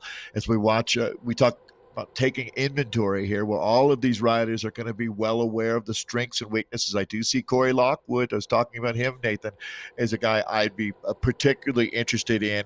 He should be getting short odds here, as this, of course, that suits him quite well, and the duration of the racing better for Corey Lockwood as well, remembering that he's coming from that in real life world of 1 hour 10 minutes. We're just getting warmed up for some of these guys. Great Matt question Brandt coming is still there. Go ahead, Nathan. Yeah, saying, who else do you think there might be a split between the top of the tunnel and the false flat into the reverse KOM? Thoughts, Nate? So, yeah, that's actually a great spot that you could make something happen. Early on, usually you see this section. So he's speaking, what's Christopher Rhea speaking to there is out of Ocean Boulevard, there is a little 3% gradient, and it goes into a section, of course, that has little dust like this, which actually slows the bikes down just a little bit, and it causes some mayhem. And so there may be an opportunity there as well, but it's a very difficult section to get away in. But because of how tired the riders likely are at this point, and how many riders are missing at this point as well, it's not a large group, something may be able to happen there. You have to be a real power horse, though. I mean, you're going to have to be a full-on ruler type of a rider that gives a go right there. But it is possible. Yeah. It is. One other thing, too. That's not only... I was going to say, Nathan, who's also really, really motivated, almost a higher calling type of ride. You know what I'm saying? Because this group is so strong. I mean, you look at these names now that we're rotating through here on the front. Larson, big talent. I've talked about Lockwood, but his teammate Williams, really, really a rider to watch. Everybody's going to be focusing on McGlinchey and Holden Camo. Nathan, Holden is on this Sarah's Pros Closet team. For everybody who's just joining us, again, welcome. We love the fact the numbers last night were astronomically high, and looks like the same thing happening today. So thanks for jumping in. We're down to it here for the men. We still have the entire women's race to start, as the Tour of the Gila has always been one of the really cool things about Jack Brennan is how he's respected and honored the women's peloton. So Nathan, as we come up on 11K to go pretty quickly here, this is the group of your winner without any question. Who's going to find an exceptional moment here? Because that's what it's going to take. In order to win, you have to risk losing. It's going to be a big risk out here. Nathan, I think it's exactly what you were talking about, attacking with old school fury on that final climb. And then, as they say, scraping the bottom of the barrel for every last watt. That's what makes this sport so beautiful. You don't win unless you're willing to take risks. There's a man who absolutely fits that mold, Cormac McGee of the Wildlife Generation team. He's been strong out here. Dempster, another one of the Saris Pros Closet, Nathan.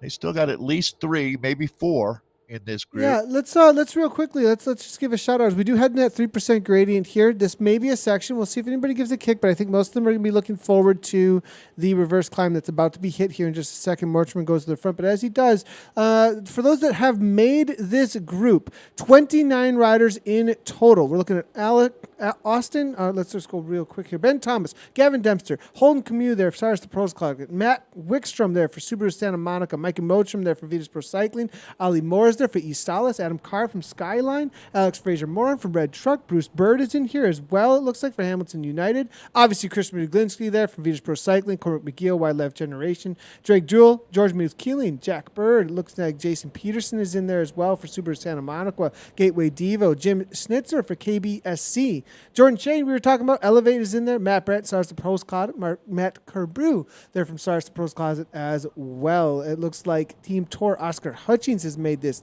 Twig there also from Stalis, Tucker Wetmore from Support Clean, Tyler Williams, as well as Walter Zort. So solid.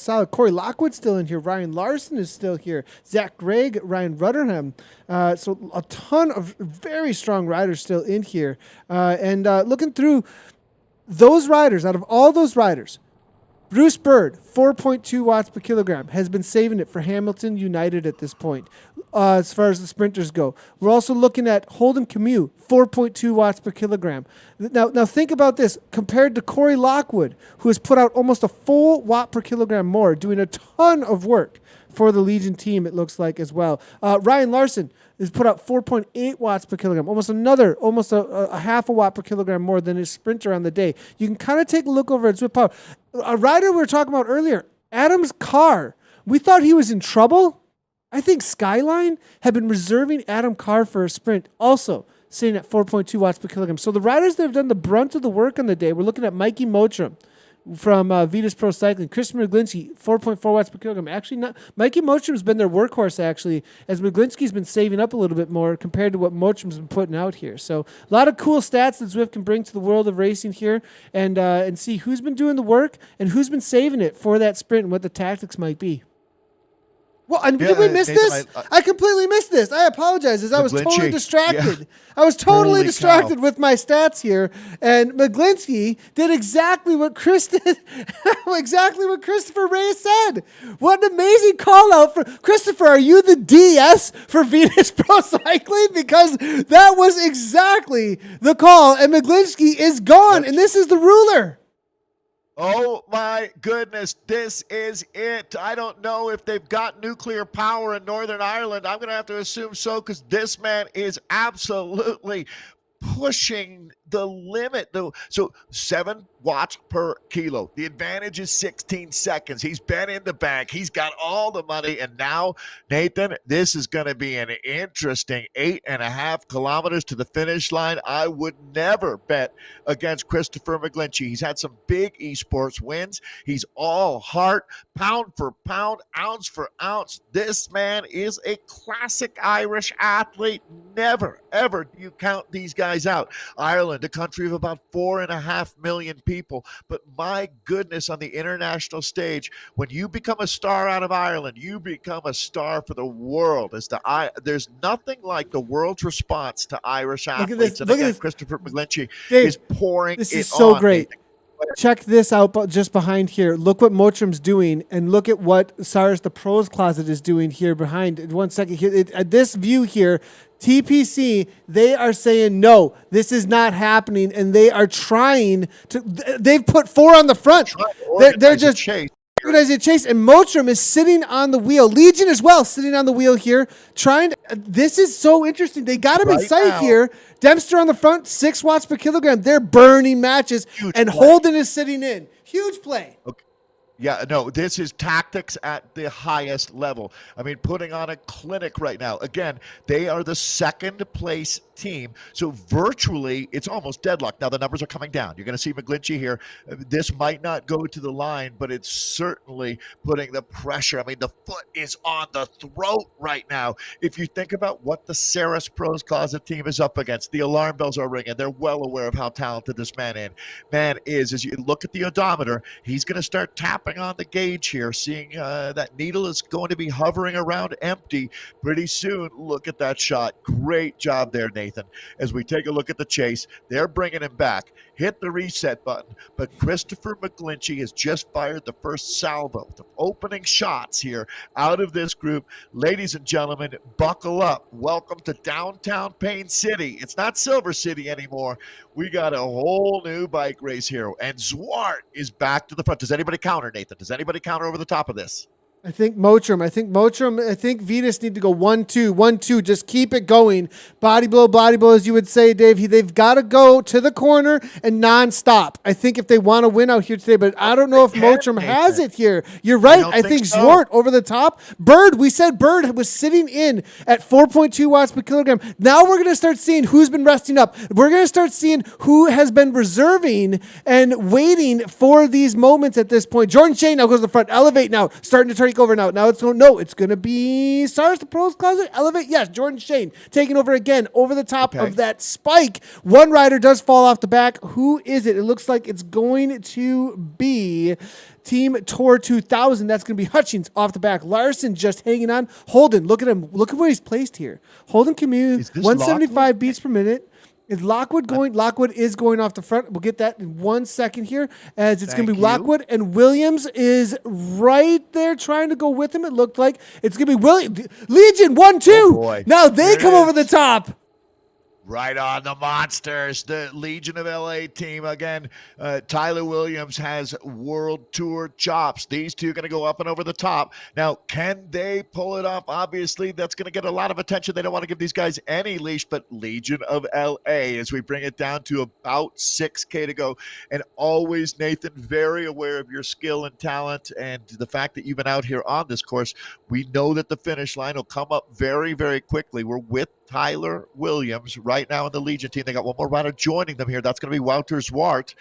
Watching in the lower left-hand corner. Lower left-hand corner is Holden Commute. Just so everybody knows, that is Holden Commute. Lower left-hand corner at the back. Job. Okay, and then at the front right now, we have Tyler Williams, Wouter Zwart, and the others on the front. That's the damage at the back here. Olmore, their stylist, trying to hang on. Commute does get back on terms, but at the front, we still have an attack going on. Jordan Shane trying to break things apart. The back of the pack is not breaking at this point. They're able to hang on. It's going to level out a little bit. 0% grade. There's one more kick. That's when we're going to see whether or not these heart rates are too high from the back of this pack. This is where the regulators need to mount up, as they say, because you want to chase this back, but you don't want to drop your best chance to win.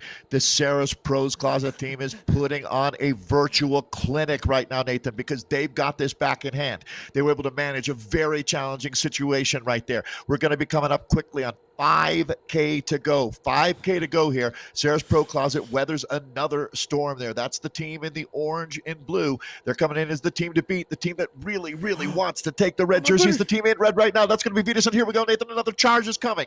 Yep, and Holden was off the back for just a second. I think he's just trying to rest up there just a little bit. And speaking of regulars, am I supposed to call you like Warren G then at this point, Nate? For those who gets who gets that from the 2000s? I love it. Nice one there, Dave. But now we do have McGlinchey off, trying to go off the front again, attacking again. Wouter Zwart just barely hanging on actually at the back of this pack here. Will Walter be in trouble? I think he'll get back on terms. Bird to the front, 4 watts per kilogram. Legion now rotating through though, all back together. I think this is going to come down to a sprint finish. They were unable to now there could be one or two goes. You know, with after this descent, they may be able to run through at the speed, but there's not a lot of opportunity after this, Dave. We may have a sprint finish between these elites out here, the cream of the crop. I cannot believe how hard these guys have raced. These guys are racing like they're late for dinner, Nathan. No question. As one man gets to lick his plate clean when we make our way back down to the virtual Fort Baird, but we're kind of replicating stage 2 of the Tour of the Gila. They are motoring now. Look how quickly that odometer is rolling back down. It's going to be, we're saying, right around 70 total kilometers. So, Nathan, this is it. Right here, right now. I'm surprised, to tell you the truth, that this group is as large as it is, but as they say, the horse can smell the barn now. This Holden Camo is still there. They were not able to drop him. Actually, I'm just making sure that's true, Nathan. I thought I saw his jersey, but he's there. Yes, he's definitely there. I got him in. I got him in on the other feed. He's most definitely here, and he's sitting pretty 10th wheel, exactly where he wants to be. So that changes everything. They weren't able to drop him. He's one of the big favorites to sprint and win. Let's start taking a look at who else. So, Nathan, the other name that certainly is interesting when you talk about it is the Canadian Moreau, right? Yep. Both he and his brother, very strong. We know that he beat Corey Williams in a sprint. That's the Trek Red Truck team that I'm talking about, another squad that certainly is punched above their weight out here. And another team. Fraser's there. Yep, Fraser Moreau. He's there. Red Truck 4-4, so also Alex sitting. You know what's going to happen? They're going to start marking each other now, Dave. They're going to start marking who's the sprinter to follow, and they're going to see. And you know who they're going to be watching as well? What is TPC doing? They've got the numbers, and it's going to be – this gets so tactical now at this point. Who's going to do what, where, when, and how? And now Legion goes to the front. They're like, no, we're not slowing this down. Keep it difficult. This is a very early attack. Lockwood says, I maybe can't sprint. Let's just blow it apart. Kumar jumps onto the wheel there, says, come on, boys. Starts the pro class. It says, we got to shut things down. Keep it all together. Support Holden. And it looks like Tord is trying to team Tord beat Thomas now coming across. Corey Lockwood just wants to make this as difficult as possible. He does not want the sprinters to rest up. He does not want a classic finish to this race. He must be riding for his teammate. I'm going to guess that it's going to be Williams. You'd normally think Corey. I think Tyler Williams might be the man that they've got the plans for here. But Lockwood has been relentless out here today. Certainly, I'd give him our most aggressive, or one of the most aggressive riders without any doubt. As Nathan, again, talk me through the final couple K here. What should these guys expect? Is it going to be any chance of breakaway out of this group, or are we going to see this entire field sprinting? Now, again, I shouldn't call this a field. This is the vanguard, a very, very select group. Your winner is on screen right now. But Nathan, what are we going to see? There's communication going on. That was supposed to be a private message. Okay. I think that was like they were like communicating like, okay, I'll do this, I'll do that. You know, they're all chatting at this point. Who's going to win the race? The pressure is on. I love it how this virtual world, you start getting these same jitters, the same, like they're, you know what these guys are doing at this point? The second it slows down, they're shaking the legs out a little bit, hitting the quads, making sure that they're ready to pounce. One last drink. Here. Yep, exactly. Yep. It's so great to see. Lockwood, it looks like, goes to the front again. I think you might have been right. Is there still enough Legion in here? Yeah, Tyler Williams is still in here as well. So Lockwood's they're right next to each other as well. So interesting to see how they're going to try and set this up. Leadouts do matter, Dave. Yeah, virtually, this is where the riders will be throwing off the water bottles, right? Everybody's going to be locking it down. As our sprint is going to be coming, there's going to be the attacks that go. It looks like, is that going to be smart one more time? This kid has been unbelievable. Just body blow after body blow being thrown by Wouter Zwart. He's going to be dangerous, Nathan. A little more than 1K out. This is your suicide attack.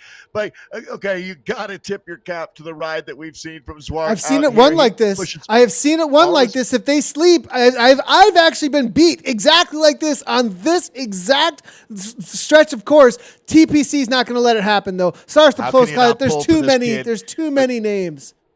Yeah, so much horsepower. Right now, they're champing at the bit. Look at the orange and blue up on the front. This is going to be for Holden Camo.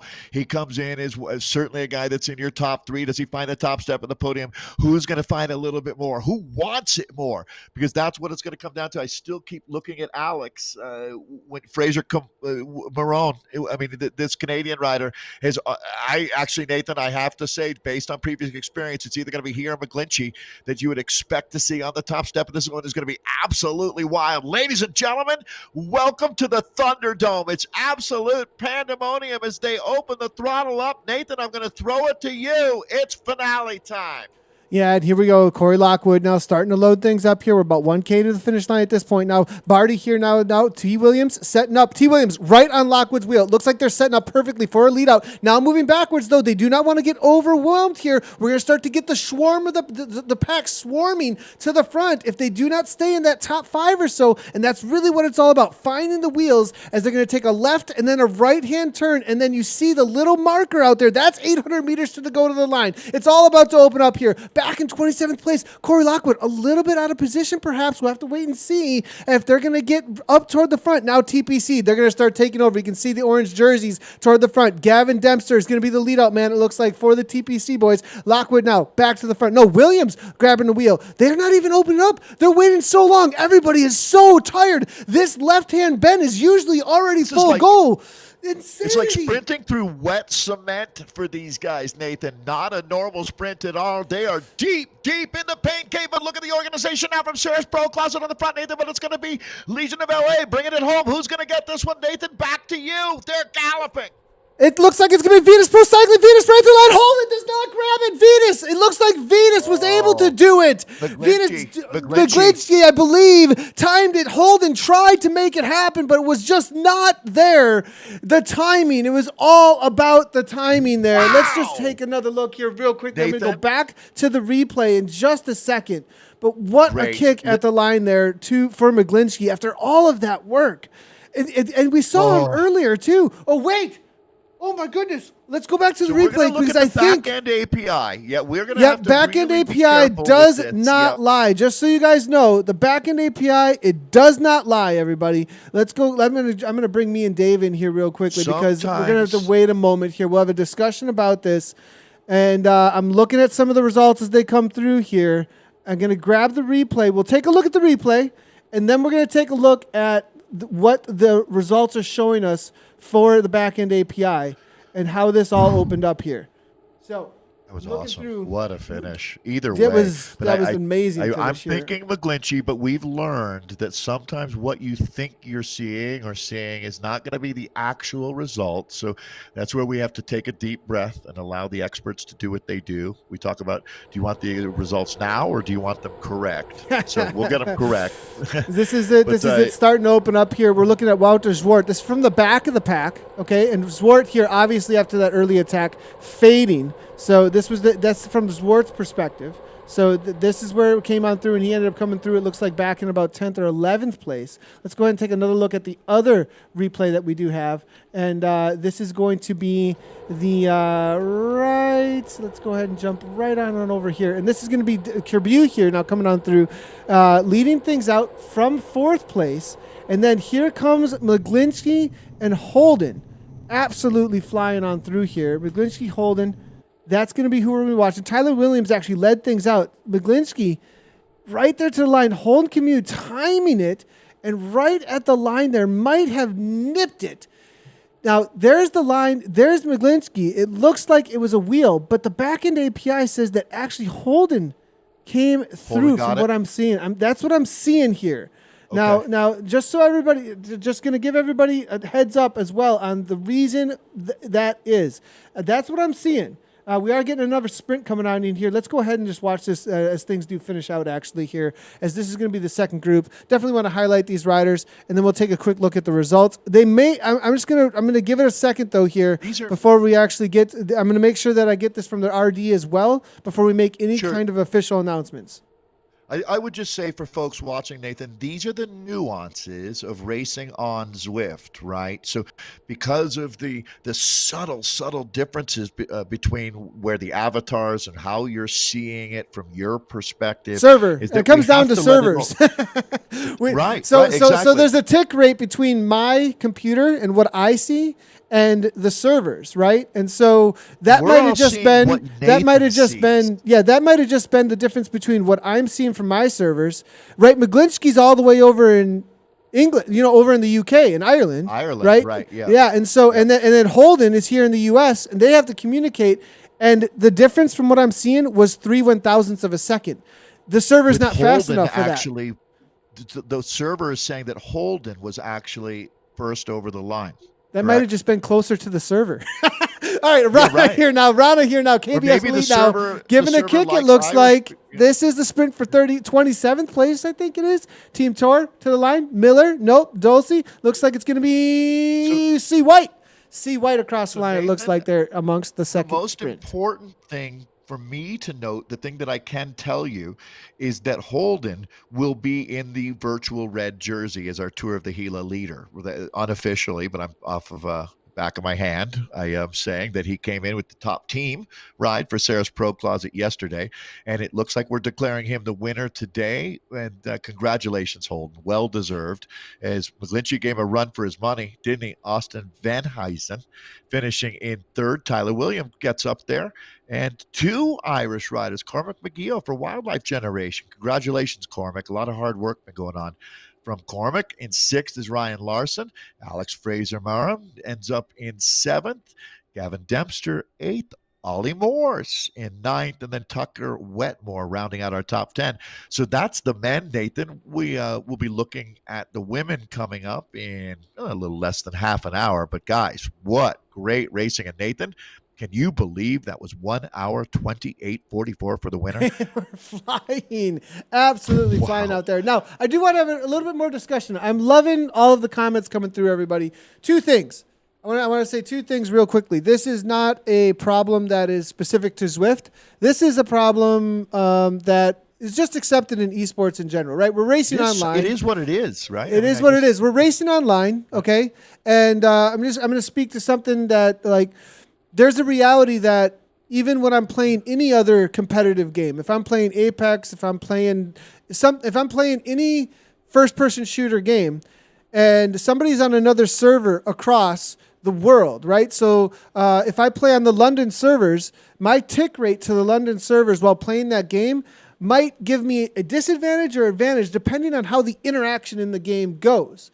Holden is closer to the servers. It might have given him an advantage or a disadvantage, not sure. But there is a reality that that's just how, unless we were all in an esports arena live, the backend API does not lie, and it shows him as being the first one across the line. And it is something that we have to deal with racing online. And then once we get to a live arena, then we can have something that where the server's local at that point, and the tick rate is like 1/1,000,000th of a second. Boom, it's just there. So so we need to give precedent. Then we need to give authority then to the backend API, so that, because the photo finish from my perspective, my server and what I'm seeing also might not be exact. And this only comes down to those specific situations, you guys, that are literally the like right on that edge. And we have to just give it to what was the most power given out, the most speed to the virtual line. So just wanted to give that explanation, because I 100% respect what I saw too. I was like, well, that looked like this. I watched the replay. Come on. But you just did see that. Yeah, you're not. Yeah, exactly. So thank you, Nathan. I think if I understand that explanation, 99.99% of people out there do. Wanted to thank Eric Hill, once again, Project Echelon. They work so hard to make this happen. Eric and his team have been out here racing, but they went above and beyond. And because of Eric's efforts, and Mike Engelman and Jack Brennan and all of our friends at Tour of the Gila, you are only halfway through this experience, because we've got our elite women's race coming up next. The ladies should be well underway as far as warm-up goes, probably showing up down at Fort Baird right about now. We're under 25 minutes from start. So thank you, Eric Hill, Project Echelon. Thanks, Jack Brennan, and everybody in Silver City. I got a lot of love. Can't wait to be back, and look forward to racing in real life next year. We're going to talk about the dates, Nathan, for next year's race, so people can start making their plans to get down to New Mexico. And I'll throw it back to you in Wisconsin, as we're not. It's lunchtime. Yeah, it's lunchtime. You guys, I know it's a little bit longer of a break than we were expecting out here, just so everybody knows. But the men made it such an incredibly fast race out there that we were looking for about a 10-minute break. But we're not going to sit here and chat at you for 20 minutes straight with filler. We'll go ahead and give it a little bit of a break. Everybody can take a little bit of time. The live stream is going to stay here, so do not go anywhere. We'll be on a break screen for about 20 minutes watching the dinosaurs take some drinks and have a little bit bit of music, and we will see you guys in about 20 minutes, maybe a little less than 20 minutes, for the start of the women's race for this Tour of Gila stage number 2. The men's race just finished. Check out zwiftpower.com for the results, and make sure to go ahead and follow up Project Echelon. There are some giveaways going on with them as well, so be on the lookout for that, and we will see you guys in about 20 minutes for the women's race. Cheers.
And welcome back. We are here with the women's race, stage number 2, Tour of the Gila. I'm Nathan Guerra, Zwift Community Live. Dave Toll's with me. We just got done with the men's race out on Big Foothills, 70K, and the women are about to take on the exact same course. It's going to be a race of attrition, it looks like, if we have a similar type of a dynamic out here today, Dave, as the men, they went way faster than we were expecting. We were looking at almost a 2-hour race, and that was definitely a lot less than 2 hours. I'm stunned, Nathan, how quickly that one wrapped up. So that being noted, expect the same from the women here. I did want to highlight that Kristen Faulkner, what a unique and cool rider to have in our virtual leaders jersey. It looks like in the finale yesterday, Nathan, if I'm looking at these results, she actually had a 1-second gap on her teammates as she came over the line, just making that huge surge, which will happen. She's the rider I was talking about from Alaska. New on the team this year. It's really nice to see her shining. This is the team that has Lauren Stevens, Emily Newsom, Erica Clevenger, and Sarah Gigante, the former world champion. That's TIBCO I'm talking about. They had a great ride in the team time trial yesterday. Nathan, we'll have some time to dissect what happened out there last night because the women are going to be getting at it very quickly here. And again, I would expect fireworks on the first climb today. We watched the men take the group and have it in the first 10K. It's flat as they roll out. I'm sure we'll have a chance to, as the women are rolling here, take a look at the course. Exactly the same as the men raced on, 70 and a little change as far as kilometers go. Expect a sub 2-hour race here for the women as well. Yeah, and they're just jumping out on course here. So let's go ahead and get in with them as they hit their start. We'll jump right on in with Team TIBCO, actually, as they are current virtual leaders. We'll find our virtual leader out on course as well, as we did, as you were saying, Clevenger. So be on the watch out for them. Absolutely flying. Obviously, Team Infinite, as they're jumping on the front here, Team Infinite, SARS, they are a danger for the rest of the teams, I believe. And being the Zwifty team, the team that definitely has the most experience when it comes to Zwift. Exactly. They're going to be the ones to be watching out for when it comes to the similar situation that we saw with SARS, the Pros Closet, knowing each section of the course very well. Also, Team Velocity Vixen, those three teams, definitely ones to keep your eyes on for the day-to-day when it comes to those that are very familiar. But with a longer race like this out here today, I think there's also the reality that things are going to come down to pure fitness being a race of attrition as well. Yeah, really similar, Nathan, actually, to the men's race as far as when you look at Sarah's Pros Closet, the men's version of, for the women here, it's Team Infinite presented by Sarah's. So they are the most experienced and savvy as far as the in-game play that Zwift offers, just how the lay of the land, if you will. But just like the Vetus team of McGlinchey, who ended up second in the men's race, TIBCO has picked up on this really quickly. Their technology is their thing. This is different. I mean, look, these girls. They're going really hard. Ladies need to go. Yeah. Ladies need to go. Let's go. Get back on terms. And Clevenger, one of the ones that's at risk here early on. But this is going to probably be someone grabbing a last water bottle or so, you know what I'm saying, Nathan? An in real life issue probably came into play because Erica can make the power all day long. And but yeah, you talk about burning matches. There's a match you didn't want to burn. Yeah, that was a little bit of something, that's for sure. We are seeing already D Vega here off the back. Now we're seeing Monroe here, USA, national team, not going to make it now. And a couple of riders, days right off the bat. Fast Zwift racing here. Ward there from Revo as well. Orion Racing, Russell just able to jump on, but it looks like Ward now 156. Spin in the wind here, 3.7. This looks like race done and dusted already here. Look, the Revo, though, at the back. And a couple of riders early on. Obviously, the pace very high at the front. There is, as you were saying earlier, there's no quarter given here. These ladies have come to race, and they are not messing around. Yeah, I mean, if you told the riders at the front that, hey, there's riders getting dropped at the back, they would say, oh, well. so be it. I guess they weren't fit enough, because this is the reality of this sport. It is brutal. Let's keep working down, Nathan. As we were talking about Infinite Ceres, they're the team that finished in second. And about, let's go ahead and use a little more than half a minute, the difference there between the first and second place teams over last night's team time trial. And then notable, the 2020 team. This is a squad. We mentioned the Olympic mountain bike talent, Leah Davison, on this team. They're stalwarts like Shayna Paulus, Jasmine During, the Canadian rider Simone Boyard, and Amanda Coker. But the rider I'd be watching for today would be Jen Lubke. Big talent, living in Bend, Oregon, and a course that suits her well. Boy, they're stringing this out, Nathan. This is very not a surprise. Very early. But I mean, for e-racing, they go out hard. This is a really good example of that. How even though these are all in real life stars that we're looking at, there's something about e-racing. I mean, this is going to be 70 kilometers. They're going out this hard. We're going to have bodies lying all over Grant County when this one is done and dusted. Get ready. It's going to be some great racing today, folks. Pro women out for 70 kilometers, stage 2 of our virtual tour of the Gila. Nathan, I do want to thank Jack and his team back there in Silver City for helping us create the women's edition of the Tour of the Gila. Super important that we're out here racing as we watch Gil, one of the Velocity Vixen riders. Nice to see her rolling up on the front right now. Just real quick little shout out now. We did see some chatter coming on through over on Twitter yesterday. We saw a little bit of responses to the call for some media. If you want to bring in some pictures of the athletes while they are out on course and you are their mechanic soigneur, then go ahead and do so. Press agent. Yep. Yeah, your press agent essentially. And Jamie Tracy always does a great job with this in our community races, and it's no different today, as Christy Tracy is out on course here with Team Infinite. Nathan, to help folks out, Jamie Tracy cracked the code. Who does he email that? How do they get it in front of you? Yeah, so you see that at Z Community Live? At Z Community Live on Twitter. At Z Community Live on Twitter. As long as that is in there, we can pick it up. You'll see it. So you can see this is Christy's point of view. She's got quite the setup there, actually. Jamie's done a great job, throwing out a lot of the media out there. So at Z Community Live on Twitter, throw us a follow and go ahead and tweet at us any of the live shots of the athletes as they are out there, and we will go ahead and bring them in as we do see them come in. We are also watching chat. Bring your questions. We try to get to them as best as we possibly can as everything goes along and keep track. The chat does fly right on through. Lots of chatter coming through. Let us know who your favorite riders are. Let us know who you think's going to win. Who are the dark horses out there today? Who are the favorites?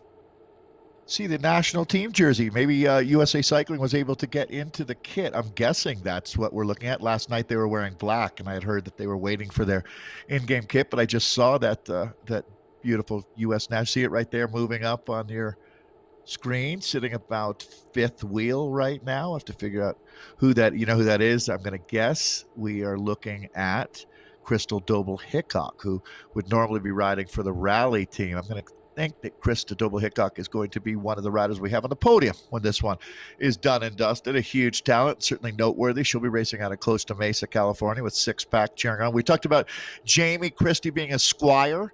All these riders use different techniques of getting their friends or family to help run water bottles, or just turn the fan up a little bit higher as it starts to get really hot out here.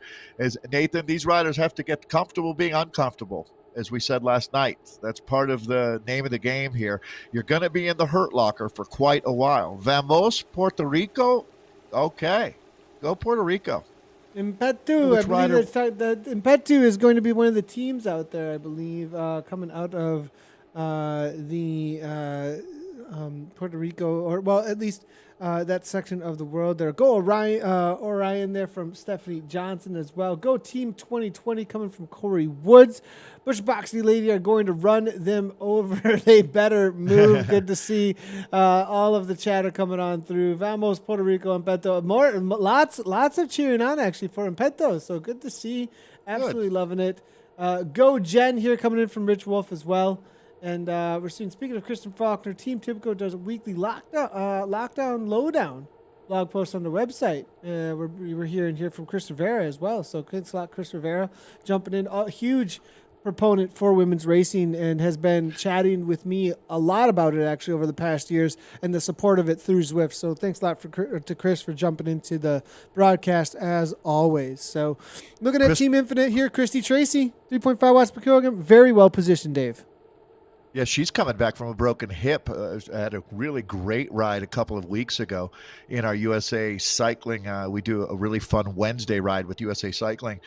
So, Nathan, definitely wanted to talk about Kristen Faulkner here, our virtual race leader. What a great story she is, and it shows you a talented athlete. The cream rises to the crop incredibly quickly. You catch the eye of Linda, who runs the TIBCO SVB team. And she, again, this is virtual, and she'll have a lot to learn out on the road, that's for sure. But obviously, she's a bright and talented woman who has got a huge engine. I'm not sure what her sport was. I believe Stanford is where she went to school. I would not be surprised to hear, Nathan, that running or rowing or swimming would be to build up that amazing cardiovascular system that's required to do what these athletes do. But Kristen Faulkner, I would say comparable to Evie Stevens back in about 2005, right? A rider, Evie came from the world of Wall Street. Well, pretty similar, actually, when you look at Kristen Faulkner. She has a high-powered job in the world. I believe it's international finance or in that arena anyways. So this is a high achiever on every level of her life. And Kristen Faulkner, if she's able to get out and racing this year, or Inga Thompson comes to mind, Nathan. One of these riders that went from not competing in the sport of cycling to being on the national team in a season. You know, I mean, you think about that, going from Cat 4 to Pro in 1 year. If you're really, really talented, it can be done in the women's peloton. It's really quite amazing to watch. I mean, speaking of so many different riders in here, I mean, talking about the talent we can't say enough here to each and every one of them. And obviously, Georgia Simmerling, we're seeing here, Rio Olympics medalist, awesome athlete, even better person, H. Gill, spectacular West Coast talent here. We got a familiar face there. You know who Brett B is. That's a familiar face from the community racing. That's Brett Boniface jumping in, letting us know who the riders out of Canada. That's going to be home country for him. Giving the shout outs there. I'm going to throw it back at Brett and say, in what sport was that? I'm going to guess it was on the velodrome, possibly part of the. Yeah, good question, isn't it? That wasn't in the road race, so we'll find out. Thanks, Brett. Brett is one of our favorite racers to watch, no doubt. So watching now the group rolling along. So, Nathan, they shed a few riders out there with that initial surge, and then I think it kind of gets down to business as usual right now for a lot of these riders. This is another day at the office phase of this race where they're just kind of grinding right around 4 watts per kilo. Not exactly a fun place to be, but certainly not out of the range of the norm for them. That's for sure. That is Krista Doble-Hickok that we were looking at there right in the middle of the group. She's learned the game, Nathan. Another one of the riders that has really embraced during COVID-19 what Zwift can do for you, and certainly the competitive element always brings out the most. You find that last couple percent in your fitness when you get out there and racing. That's how you sharpen your sword, is doing what these ladies are doing. I love what Shayna Paulus is all about. Nathan, you know the Oneida Nation, right? You're well familiar with the Oneida tribe. Definitely met Shayna Paulus. We had a conversation about it actually in Belgium. Her, and Nicola, actually, when we were at the live Zwift racing over there. And actually, Shayna hears her during her pre-race. She's been doing an amazing job on Instagram. I've seen awesome posts a lot lately, and this is her getting warmed up. It looks like not going to be that calm at this moment. I don't think. Well, 4 watts per kilogram, 156 looks like not too bad. Definitely a chill. It's getting bad, Nathan, actually, start. now that I say that. They're starting. It's getting worse really quickly. But, Nathan, if you do, and I'm glad, the story of Shayna Paulus and her brother Nielsen is one of the best in the sport. Their parents are so cool. They come out of Roseville, which is right in the Sacramento area. Mike Sayers was one of the guys that really got on board with supporting the Paulus family when they were young. And, it's just really cool to see, it's a tight unit that they have there with the Paulus family, and Shayna, always a rider to watch. So let's see how she can do today. looking at this group, Nathan, the numbers right now, you know that the first time we hit this climb, that this is the same course. Thanks, Same course. Cormac. Let's go ahead and take a quick look at it here, Dave. And as we're about to hit the first climb, great timing actually from Cormac to bring that on in. One of the top racers actually in the last race. Good to see Cormac tuning in and hanging out afterwards and giving support to the ladies here. So Titans Grove KOM is the first one we're going to hit. 5 climbs on the day. This one's going to be probably the most chill out of all of them. 2.2% gradient, 2.6. Lots of little ups and downs with even some negative percent gradient out there. We're going to hit the climb out of the Fuego Flats right now, but it is not the official start of the KOM. Then it'll be the forward KOM on Watopia Hilly. Volcano climb is going to be the real pressure point with that Cat 4 climb, 3.2% gradient over 3.8 with a very sharp 11+% gradient at the top of the volcano climb. Titans Grove reverse, and then the reverse KOM back into the Fuego Flats for a sprint finish underneath the arch they just went through. So we are starting into the official climb. This is the big hills out on Watopia is what we are doing. So here we go. As things start to ramp up here, Dave, this is the first climb of the day. Yeah, in real life, Nathan, this is where those, the 20 mule trains that you see on a box of borax, if you're unbelievably still sold in supermarkets around North America. Well, this is where that silver and those 20 mule trains would be hauling it from back to Silver City. So there's been a lot of suffering has been done out in these hills and a lot of hard work. Good to see the Amy D Foundation. We mentioned Catherine Curie last night, the legend from another generation of riding, going back into the 2000s, as she was a huge part of that WebCore team, and now she directs the Amy D Foundation. Amy D referenced the Tour of the Gila as one of the best experiences of her life going down and racing as a young woman. It's certainly a rite of passage for any of the American racers. We take a look at a lot of blue jerseys. Is that Infinite Saris that we're looking at all over the front right row? 2020, actually, I believe. 2020? I believe that's 2020. Yeah, that's their new in-game kit, actually. It's lighter blue. It used to be the darker blue, but they just released a new in-game kit. They had a really cool ride. We were just looking at Simmerline, actually, from their team, falling off the back. I don't know if there was something going on there because she's pushing 4+ watts per kilogram. I think there's just been a moment of inattentiveness, and that's going to really cause a problem for her here as the pack has gone 8 seconds on her. I'm not sure Simmerline's going to get back on term. Now it's TIBCO taking over at the front, though. And Infinite is in there as well. So let's take a quick look here. Infinite, Saris Infinite, they're going to be in the black kit. All right, so that's their yellow situation. Trim on the leg, right. Yep. And then 2020, Leah Davison now, obviously former national champion on the mountain bike there. There's the 2020 kit there with the light blue and light green on it. And during there right on the wheel, they're really well organized. Simone Bollard now toward the front as well. So very good organization. They have a plan. Vixen as well here with Gregor. As you can see the kit here from Velocity Vixen, also a team to be watching out for. They're going to be in the orange and the purple. So those are the three kind of taking over at the front here for the kits. We'll keep on trying to give eyes on what kits are being used by what teams so people have an idea as we go throughout the race. Yeah, thanks for that. It makes a big difference, Nathan. Well, you're not going to win the race on this climb, but there's going to be plenty of riders who take themselves out of contention here as they go up and over this little roller. You can see they're going downhill right now. Watch up in the top right-hand corner. You see that number showing you the average gradient that they're facing. This is a real roller section that they're on right now, Nathan, but there's going to be a surge. They've whittled. I mean, we started with 84 in this field. This is maybe not even 40 riders remaining in the front group. We're just 12.4 K into a 70-kilometer race. That's one thing about the Tour of the Gila.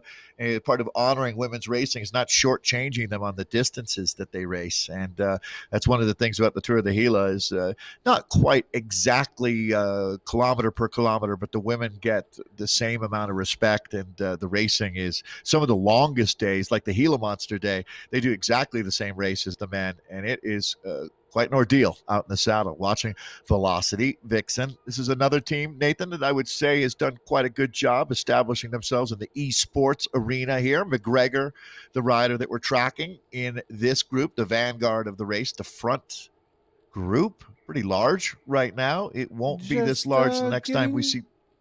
Yeah, and I'm definitely about to start breaking up because we did just start the KOM on the right-hand side for just a moment there. You did see a little banner go through. If you're unfamiliar with Zwift, you will see at the starts of the sections that riders are going through little glowing pylons, essentially. On the right-hand side, they'll be red or green or whatever they might be for that section of the course. Going past the T-Rex here, you know you've officially started the difficult parts as you're running away from the dinosaur chasing you here.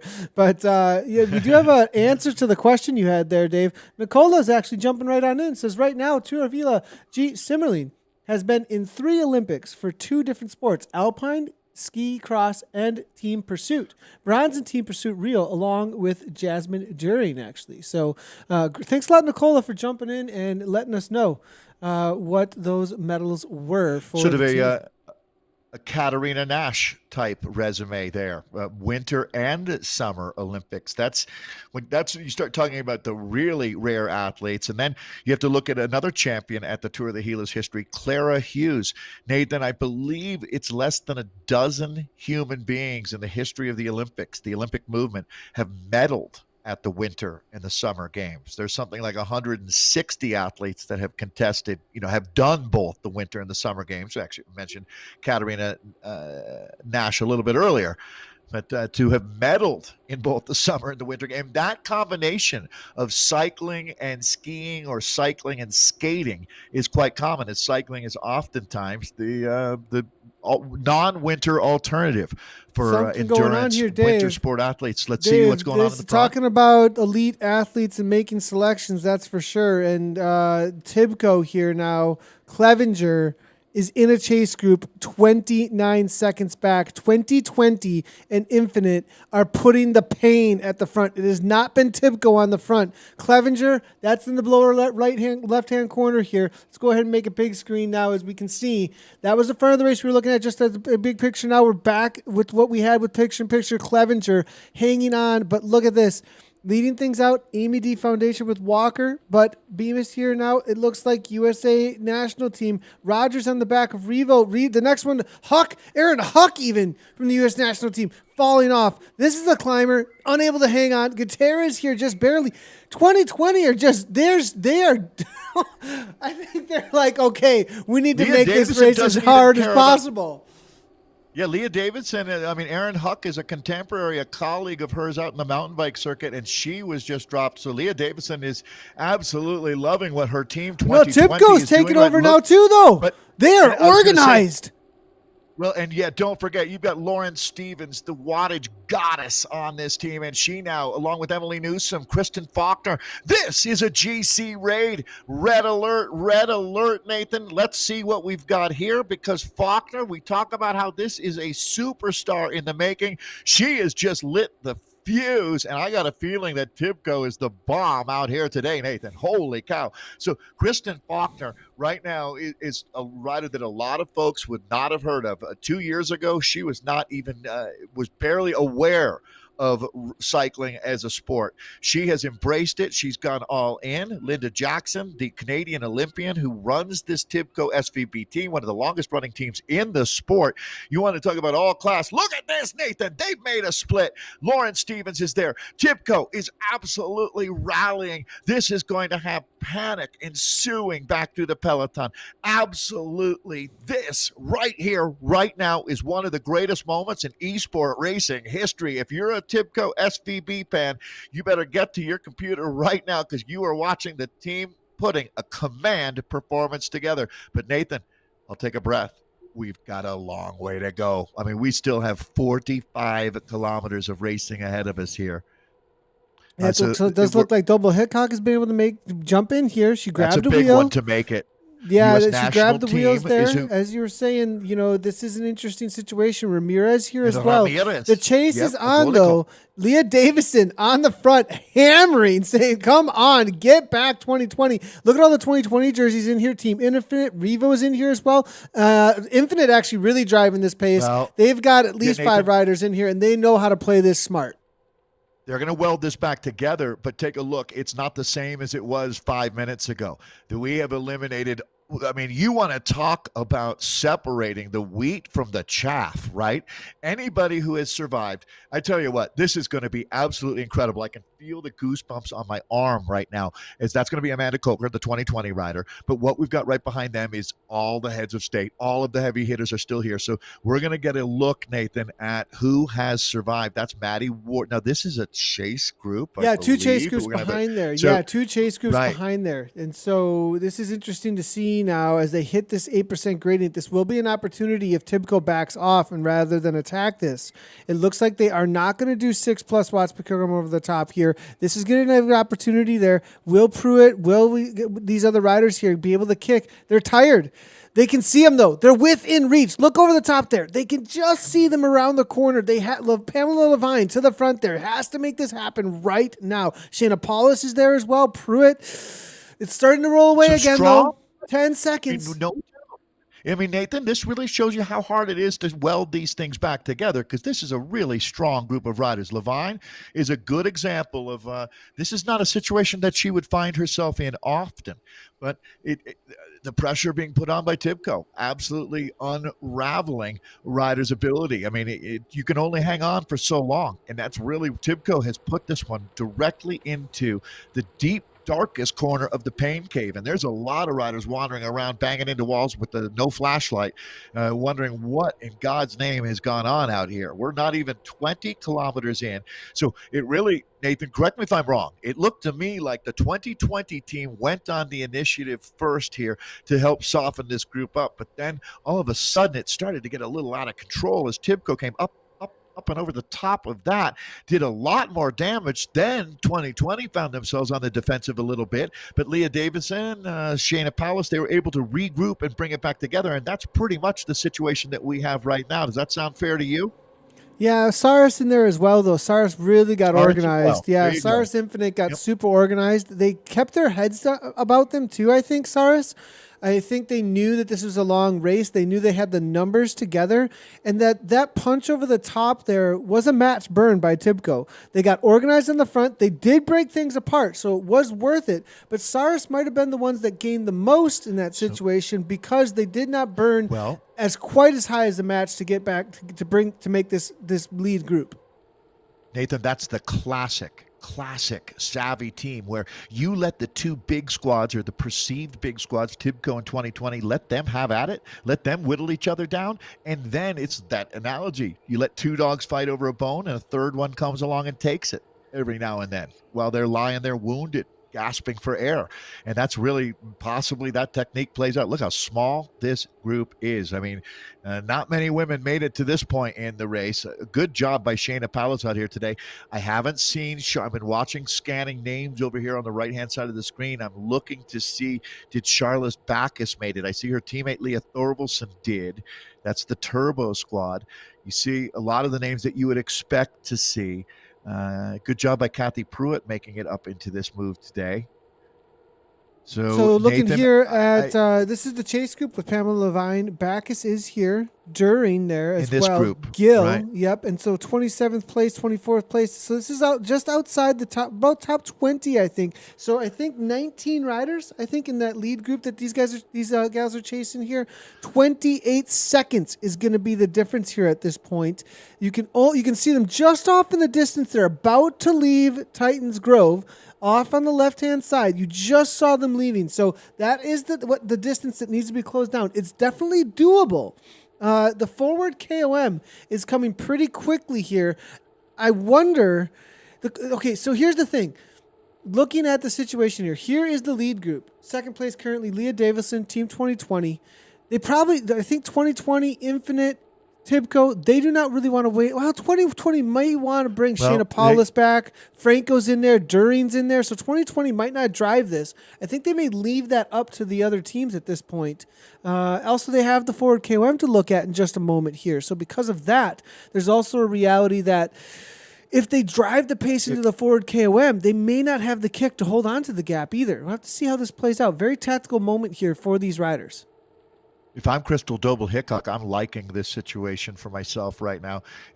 I'm not seeing any teammates for her in this group, but I believe that she's benefiting from watching these big teams locking horns up here as well. She's going to be a factor in this one, no doubt about it. This is pretty similar to what you'd expect to see in real life. A group like this coming together, Nathan, with the amount of climbing that you see down there in Grant County around Silver City. The group split up pretty quickly. There's really you don't have the ability to just float wheels and pace off of groups. They get right to it. If you're not strong, you're not going to survive. No doubt about it. We're watching Leah Davison having a very strong ride out here. One of the greatest mountain bikers in the sport's history, I would have to say, out of Jericho, Vermont.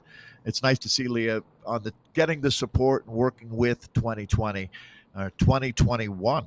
Probably pretty soon here as they get ready for the Tokyo Olympics. Nathan, you just wonder, when's that next attack going to come? One thing's for sure, Kristen Faulkner is going to be really hard to beat today. This is the rider that came out of the woodwork on us from 2019. Credit where credit is due. Linda Jackson has a great eye for identifying talent.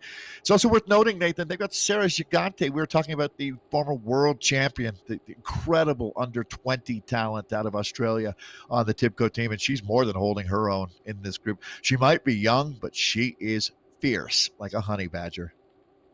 Let's take a left-hand turn. The second climb of the day here.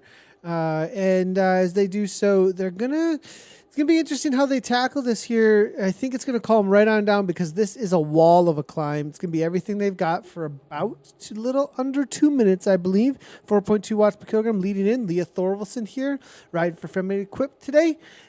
Solid efforts coming in here. Interesting to see, Team Turbo not involved here. And a lot of their riders guest riding for a couple of these pro teams out here. Cool to see that it looks like Sidlik here from Femme Equipped now 6.4 watts per kilogram now taking over at the front. And that'll be the first little kick, but it looks like just trying to position well. Now it's going to be Lubke now to the front here. Doble Hickok, as you were saying, very strong climber, now trying to take over. This 9% grade is really where you can get the first little bits of advantage over the rest and then hold on. Lauren Stevens now to the front, 5.7. This is the move here, I think, from Lauren Stevens. Now Faulkner now 6.6. Responding, who is going to be able to go with TIBCO, I think, is going to be the question on this climb because they've shown them climbing legs already to have shown up on the day. When Lauren Stevens flexes a muscle, everybody in the peloton jumps up on top of a gear because they know that she is one of the most talented riders on the planet Earth today. We're looking at this first move going clear. It's Faulkner and Ramirez Agolico, the Mexican team. We talked about how cool it is, but now it's going to be Kristen Faulkner. They got so many cards to play. Why not just have an at it? Faulkner takes out that 20-pound sledgehammer, this rider out of Northern California. She's going to be really, really popular in years to come. USA Cycling is going to be licking their lips when they see this kind of talent coming into the fold as she's got Olympic gold medal in her DNA. When you talk about the rider out of Homer, Alaska, certainly we've always been waiting for that big star to come out of the Alaska. This is going to be Faulkner, Nathan. I'm looking at the damage that she's doing. What's really important is take a look at the back of the group. There's going to be quite a few riders who become unhitched here. An evil conductor punching tickets out there right now is Alaska's. Well, she lives in Northern California now, Kristen Faulkner. Holy cow, Nathan. Here we go. TIBCO is not going to play around out here today. Definitely a chase on here at this point, still on the climb as well. I was saying that it was going to give an opportunity perhaps to the chase group to try and close some things down. It is only about 9 seconds back. Look at how this is completely spread out at this point as they come up over the top here. And these are the riders that just came over the top just off of Lauren Stevens as well as Faulkner.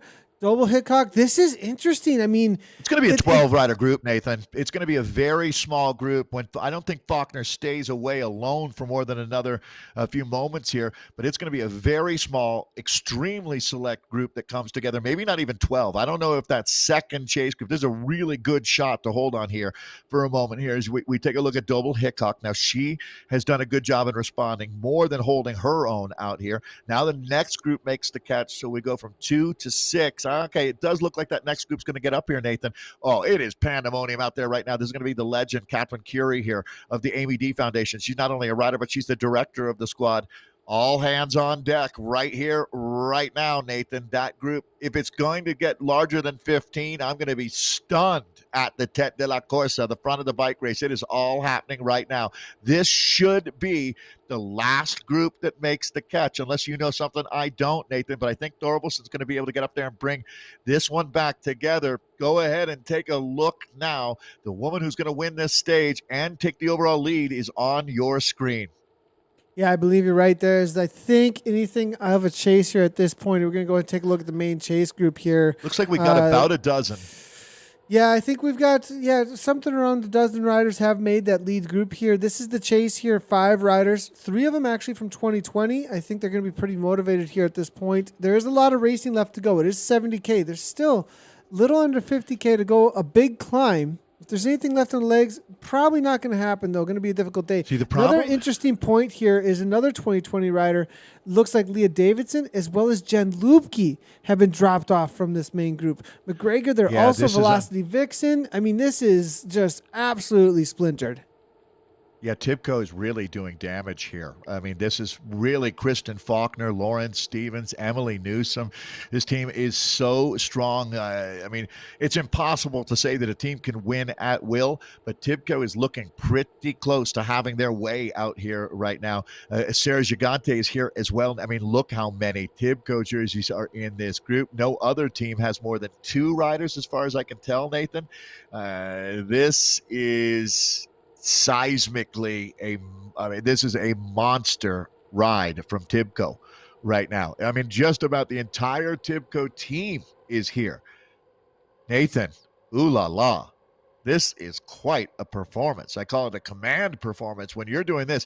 And I hate to say it, and not to be negative here, you're not chasing back into this group. If you've been dropped out of this group and you're sitting 20 seconds back, you are not coming back on the climb. They are going, we might catch some of these riders. You're never seeing the front again. No way. This group is pinning it.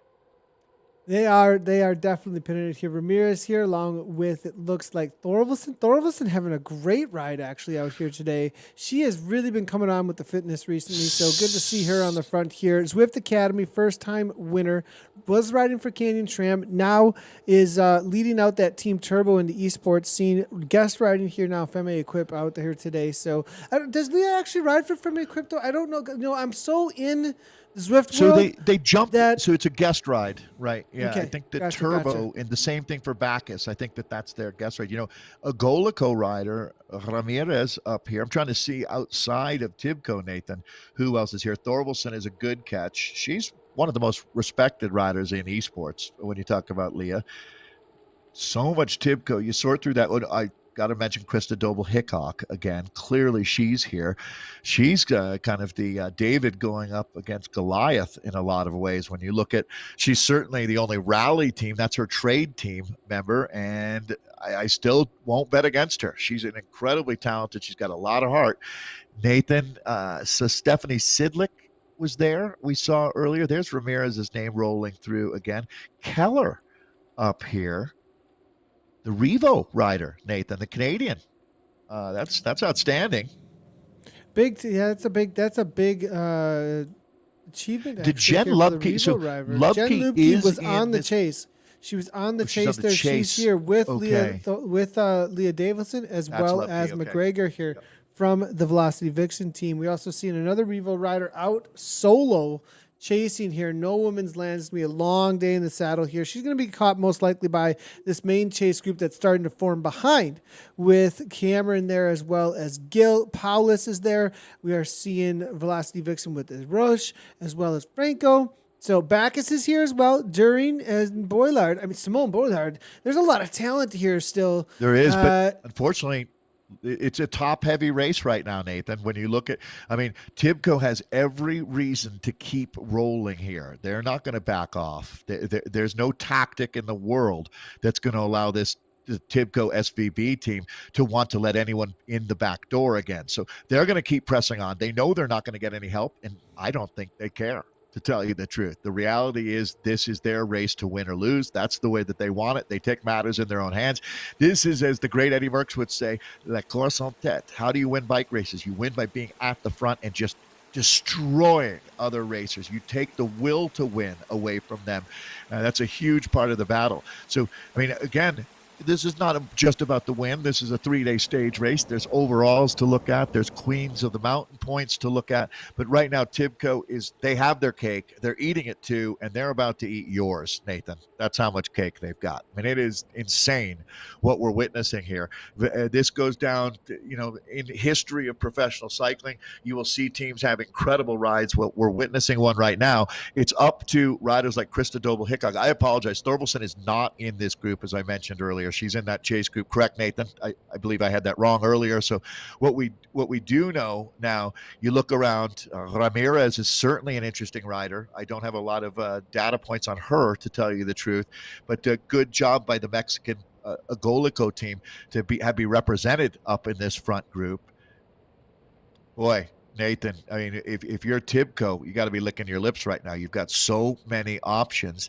I have a feeling, this is just my gut instinct, that maybe they're playing their cards for Faulkner today to give this young rider a little bit of a taste, let her wet her beak as a trip to the podium at the high caliber field that we have here. I mean, we lined up some very talented women, and they are slowly but surely dismantling this bike race piece by piece, Nathan. Looking at Leah Thorvaldsen here, 154 beats per minute. She has made the lead group, it looks like. So solid effort here with Leah, taking a right-hand turn now. Stevens, it looks like, trying to make her way to the front here. A little bit of an uphill gradient, as you can see, for a moment here as they head into the volcano. I don't think anybody's going to give any serious effort, though, into this two-tier. What is interesting is that the chase group is starting to bring back some time at this point. 36 seconds. When they get into the climb, though, I think that's going to go right back out. So this is their opportunity, but the reality is even if they do come back, it's going to be a huge ask to hang on because of the main climb that is coming in right now. So if we take a quick look here, they have already done the Zwift KOM forward. They're going into the third climb, the main climb, the Cat 4, 3.8, 3.2% gradient at a 3.8 kilometers total. It's going to be probably a 7.5 minute climb or so for the ladies out here today. They're going into the volcano, and as they do here, it's going to be interesting. This is an opportunity here for this chase group that we're looking at. They could close down some time here, but there's going to have to be a lot of firepower in the legs to close down to the TIBCO team, as they've just been showing a lot of power on the day here.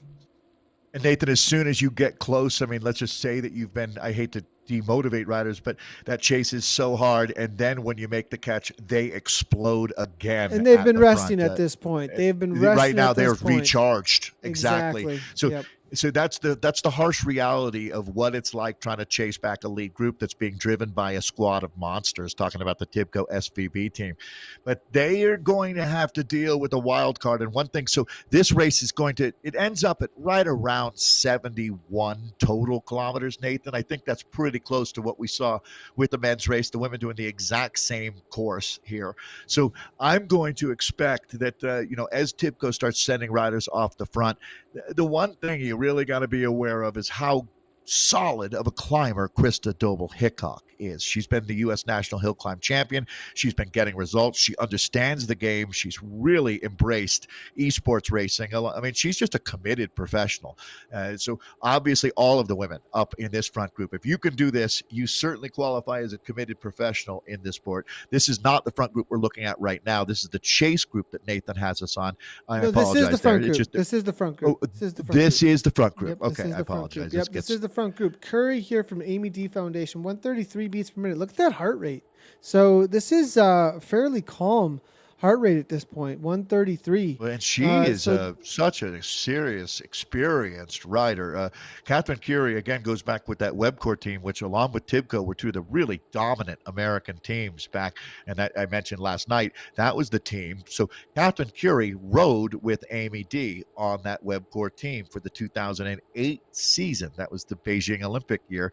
And she retired and is back. I actually did not expect to see her in this virtual tour of the Gila, and we know how hard this is, Nathan. So clearly she's been training a lot.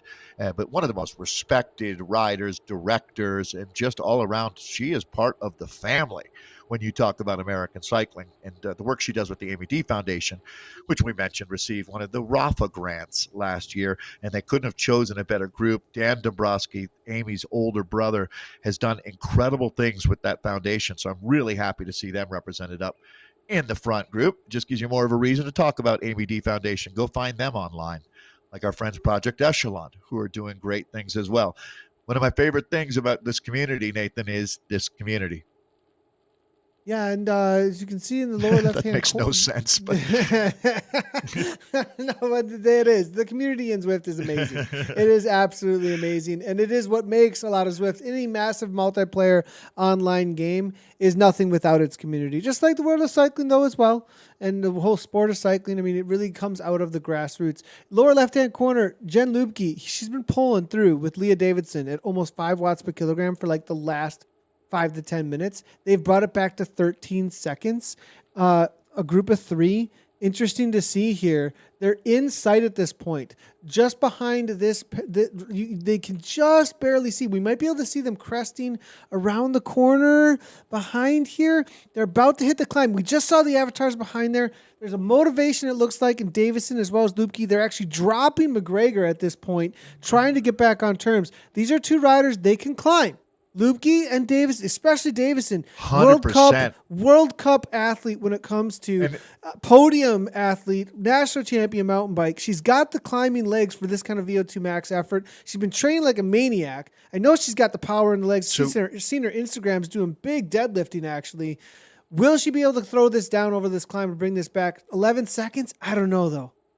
Again, and I'm going to just throw in Jen Lubke as well. She's out of Bend, Oregon, man. Nathan, last year at the Cascade Cycling Classic, which is one of the most beautiful races that we will ever see in North America. I mean, Central Oregon around Bend is unbelievable. That's where Jen has chosen to live, and she absolutely destroyed that race, and there is some significant climbing at Cascade. So don't count them out. But the problem is this, that the TIBCO team has got the bit between their teeth, and they are flying right now, and they're actually starting to get some help here as well as we look at the regular rotation happening up on the front. So here are the 2 that we were just talking about. Well, they're motoring. I mean, 35K on a 5% grade. They're all in on this chase. So certainly you can't fault them for a lot. Look at that. What a shot, Nathan. Great job right there.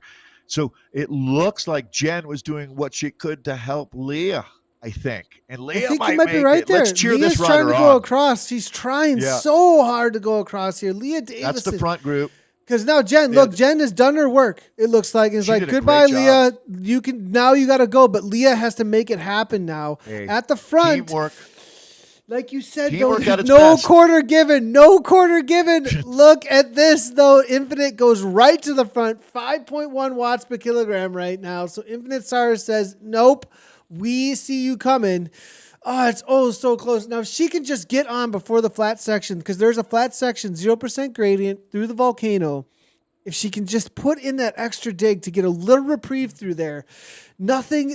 Oh, man, it's going right back out, though. It looks like 6 seconds. It's so much. It's so much. So 6 seconds. You hope that you catch that lull and time it just right. I mean, there's a little bit of luck involved in bike racing as well. But unfortunately, once they start racing again and really getting after it, it's so hard to close down that last part of the gap. But Leah Davidson has been really battling out here. Credit where credit is due, Leah. Keep it going out there. But now Lauren Stevens looks like she's getting interested as they're coming up on the halfway point. I think effectively, Nathan, this is the halfway point of the race right now. This is your lead group. So it's going to be interesting to see where the attacks come from. Talk to me, Nathan. If you're Krista Doble-Hickok, you've got no teammates to help you chase anything down. You're going to have to play your cards just right. So you're not going to get you're not going to get many second chances out here when you talk about Krista. She's going to have to choose the right move to go with. Do you try to, in your mind, mark one rider? What do you do, Nathan, talk tactics for me if you're Krista. You're going up against Krista four Double Hickok, absolute beasts. yeah, along with Keller from Revo here, Amy D Foundation solo as well. So they're all going to be watching. Yep. I think the Curie, they're going to be watching the Infinite as well as TIBCO, as you were saying there. And I think that they need to find a moment when it seems like those teams have actually hurt each other. I think they have to be thinking about at what points are they hurting each other so much that they start hurting their own teammates too? Because they might start fighting. And when they start fighting and they get in the back foot, and there's going to be specific moments you have to watch for it. I do not think this volcano climb is the moment because the downhill is so fast and so much to a group that you're not going to be able to do much there unless it's a 10-second plus gap or so. Yeah. So I think you're going to be looking at the reverse KOM. Is really what the next moment is that these riders will be thinking about with about 4K to go. Yeah, and to a certain extent, Nathan, it's going to come down to either you've got it or you don't at that point. Teammates not going to be able to do that much to help you, to tell you the truth. It's going to be you and your ability to go deep into the pain cave. That moment is coming. Everybody in this group is going to be well aware of that. That's a good example of just how crazy this world of Watopia is. Nathan, I'm so grateful, all the folks joining us out there, and thanks for all of your questions. We really appreciate the fact that we're watching the size of this audience. Really, it's just amazing how it's been growing. Ladies hitting the halfway point now into their stage 2. Team TIBCO and Kristen Faulkner, the rider out of Alaska, now living in Northern California, the first-year pro. She's a neo-pro. To be honest, Nathan, up until a couple of weeks ago when we were doing those really fun rides with the Volet squad, she was not on my radar at that point, but she sure is now. And how quickly you can make your mark in professional cycling. Marina Del Rey, the home. I apologize. I was saying Costa Mesa. I would imagine they're somewhat similar, to tell you the truth, but I'm not exactly a hip on all of my Orange County, but that's the home for Krista Double Hickok. So she's right there in a beautiful Southern California day, ready to brace herself for what's going to be and just a battle royale here, Nathan, for the last half of the Canadian, this is a very strong rider coming out of Canada here. Recent pickup here for Cyrus. They actually had an announcement, I believe it was just the last 2 days actually, about this pickup. So big kick here coming from Meg Rathwell now. And that would be a great. Sorry, Nathan. That would be a great time to mention, if you're curious, how do you find out these numbers? Go to ZwiftPower.com. You can look up all kinds of data on the riders. If you're not familiar with them, Nathan, it's a good place to go and maybe see what they can do on paper and see if they can apply it out here. Well, yeah, and with this a little bit of attack here, looks like she gets put on the back foot just a little bit, Megan Rathwell. So these attacks here coming in from Cyrus over and over again. Looks like they're trying to put a dent in the TIBCO train. Not able to happen here, though, as it looks like TIBCO now taking over at the front again. Faulkner now, current GC leader on course. It looks like Faulkner 4.5 watts per kilogram, really ramping up into 107 RPM. Now back to the front. It looks like Curry from the Amy D Foundation. It looks like Fade climbing through. Nathan, here's what's scary about attacking or putting pressure on this race, because what you're aware of now is, look at the way the TIBCO, it's like a group of sharks just waiting, circling for their moment. And they know that they're going to eat. It's just a matter. It's not if, but when. So you put yourself on the front. You attack. All of a sudden, if they decide that that's the moment that they're going to counterattack, it could be game over for you. It's very much like what you see when you're racing at high altitude. Riders keep their cards really close to the vest because the concern is you go a little too hard, a little too long, and they can counterattack you right out of the race. So right now, you're kind of thinking about, do I want to protect the top 10 GC position here? Because that's what's going to happen now. Outside of the TIBCO ladies, there's other riders that are moving way, way up after yesterday, last night's. I mean, it wasn't that much more than 15 hours ago that they were racing in the team time trial. So a little bit of a surge. Now, again, you're right. The Canadian Rathwell has been really strong.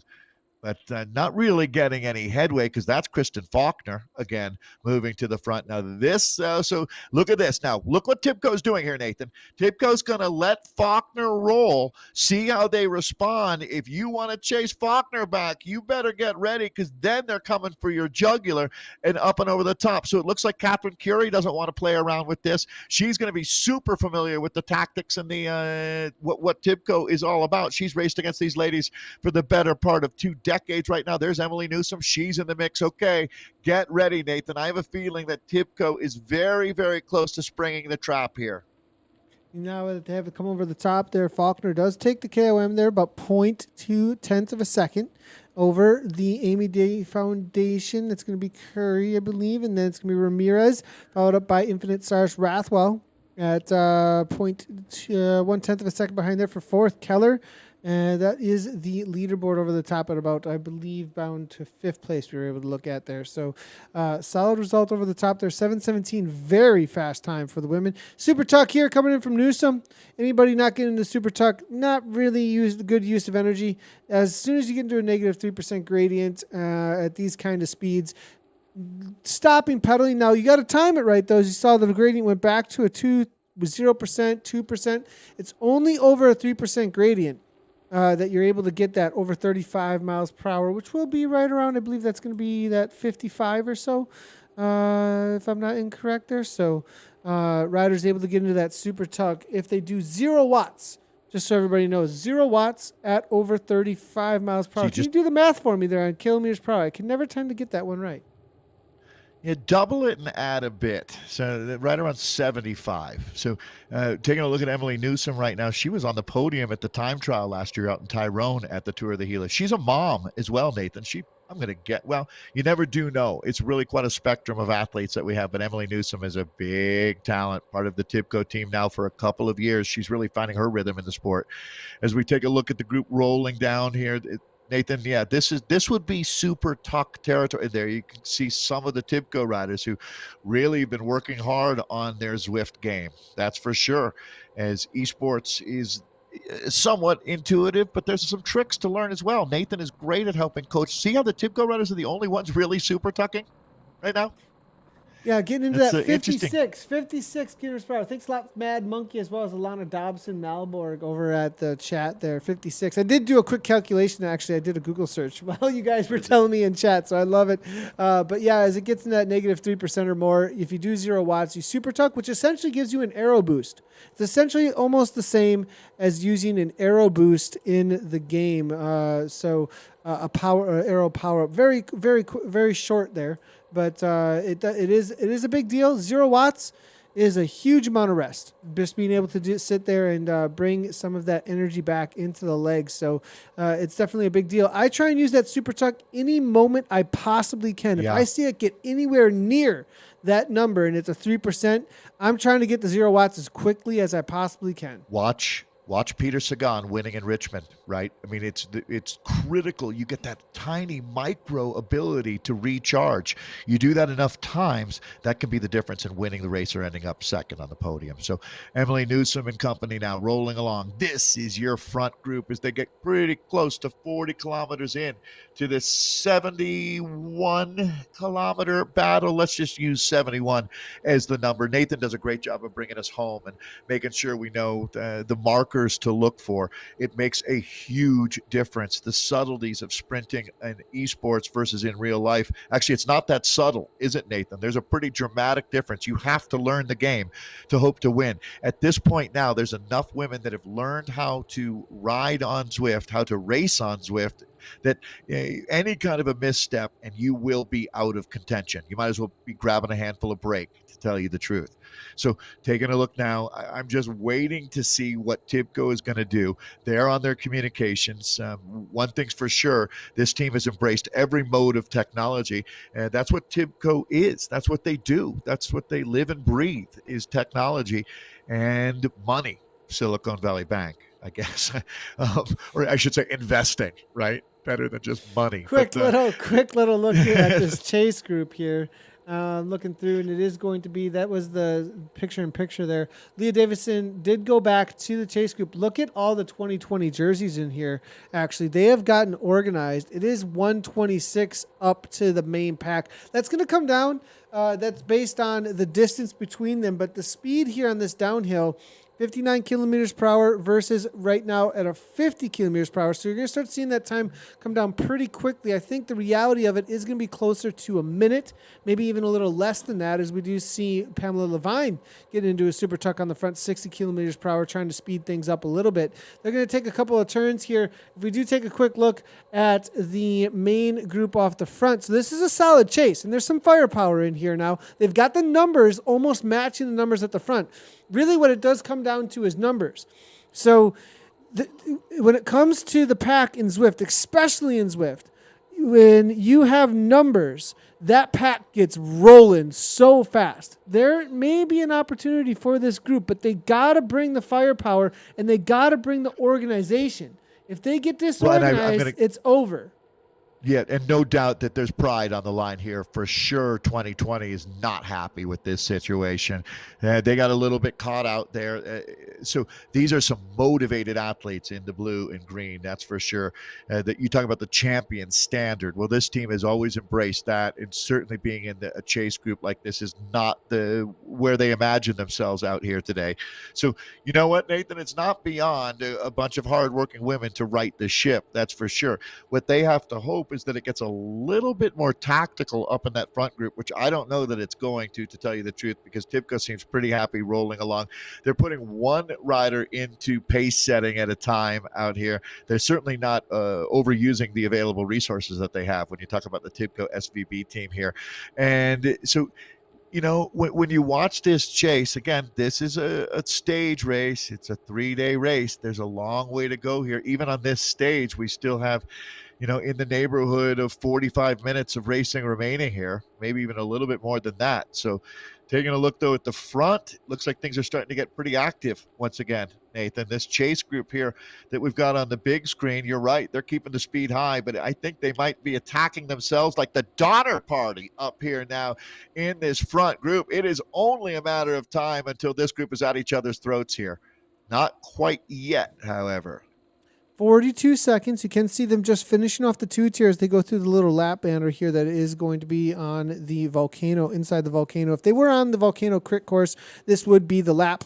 As you can see, they'll come through as it will say one because there's only one lap for this course itself. But as they go through there, the other chase group is just starting the second tier of the two tiers. So that climb that this group just finished, the chase group is on that climb. So interesting to see. And I do believe that this chase group, has a lot more motivation because I think there is a little bit of infighting going on here. TIBCO has backed off. Sars Infinite are also like, hey, who's going to do the work here? I don't think these two teams are working very well together, and I think the other riders are kind of sitting back and laughing a little bit and going, well, we're not a part of these two mega teams that are in the front here. We're not going to do any work. We'll have to wait and see how that ends up playing out for them here, because obviously 2020 have gotten organized. They're communicating. Interesting thing as well, 2020 and TIBCO for sure are communicating in Discord as well as Infinite Sars. You're starting to see how the virtual tactics are playing out here across the world. You know, this reminds me, though, Nathan, of that moment where you're like, hey, have you guys seen the dog? Has anybody heard from the dog lately? And you realize, wow, it's been way too quiet for too long. Something's happening. Something is going to happen. And I have a feeling that that's exactly where we're at with TIBCO. The Infinite Saris team, this is really to their advantage right now, keeping the powder dry.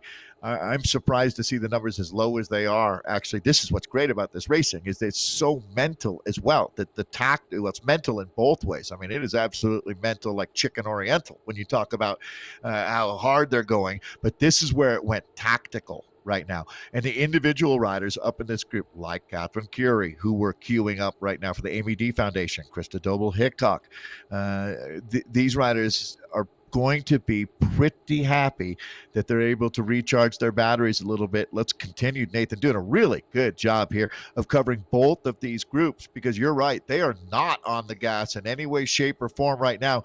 But doesn't that kind of make you worry, that ticking time bomb thing? You know that there's going to be an explosion. There's just no way that we're going to go like this for another 27 kilometers. Yeah, I think they are going to be waiting. This is a big lull here, actually, and this is a good time actually to again talk about the course, because they have each one of these climbs that they're going to be going after here. Titans Grove Reverse KOM is the next one. They're going to be looking forward to that, and I think the first 2-3 climbs that they went after, especially that volcano KOM that they just completed, really sapped the legs. And you saw how fast this race went out. It went out extremely fast. We had people dropped off in the first 4 kilometers. We had at least 5-6 riders. So it was not a chill road race to begin with here. The lead out was extremely difficult. The first KOM obviously split the field at least in half. The second KOM again brought it down to like 12 riders. That volcano KOM now, it stuck together pretty well over the top, only dropped 1 or 2. So we do have the elites of the elites here at this point. But I think everybody's starting to look at each other and say, okay, are there any matches left? We've burned a whole pack at this point almost.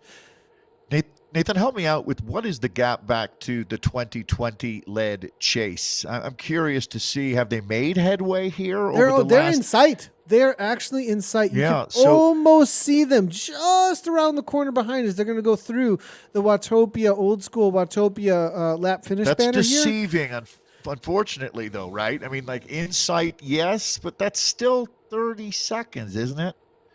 Yeah, so you do have out of sight. There is the out of sight, out of mind reality. So now they just went underneath the banner, right? Now here is the chase group. Yeah. There's the banner. Okay, so they're right around the corner. 30 seconds.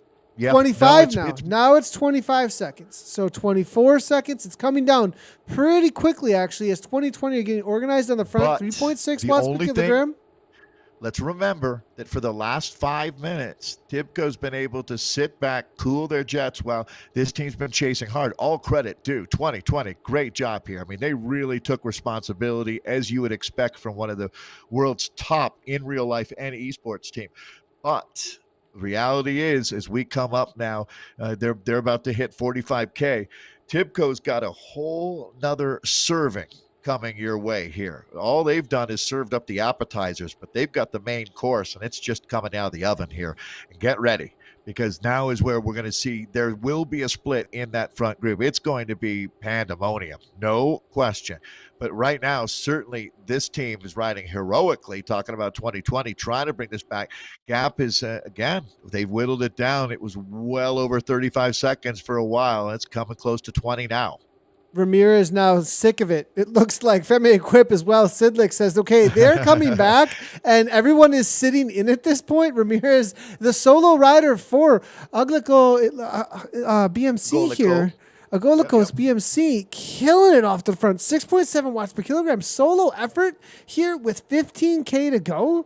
This is quite the move actually here. Actually, 25K to go still. So, I mean, this is a risky one here, but I think she just wants to up the pace. She said, like, look, those guys, we can see them now. They are literally within about 15 seconds. We need to get moving here. Otherwise, we're going to have double the size, over 20 to 30 riders if this comes back together. Leah Thorvaldsen looking to chase this down, it looks like here, for Feminine Equip. And it looks like maybe able to do so, but Ramirez on a mission, it looks like, at 179 beats per minute right now.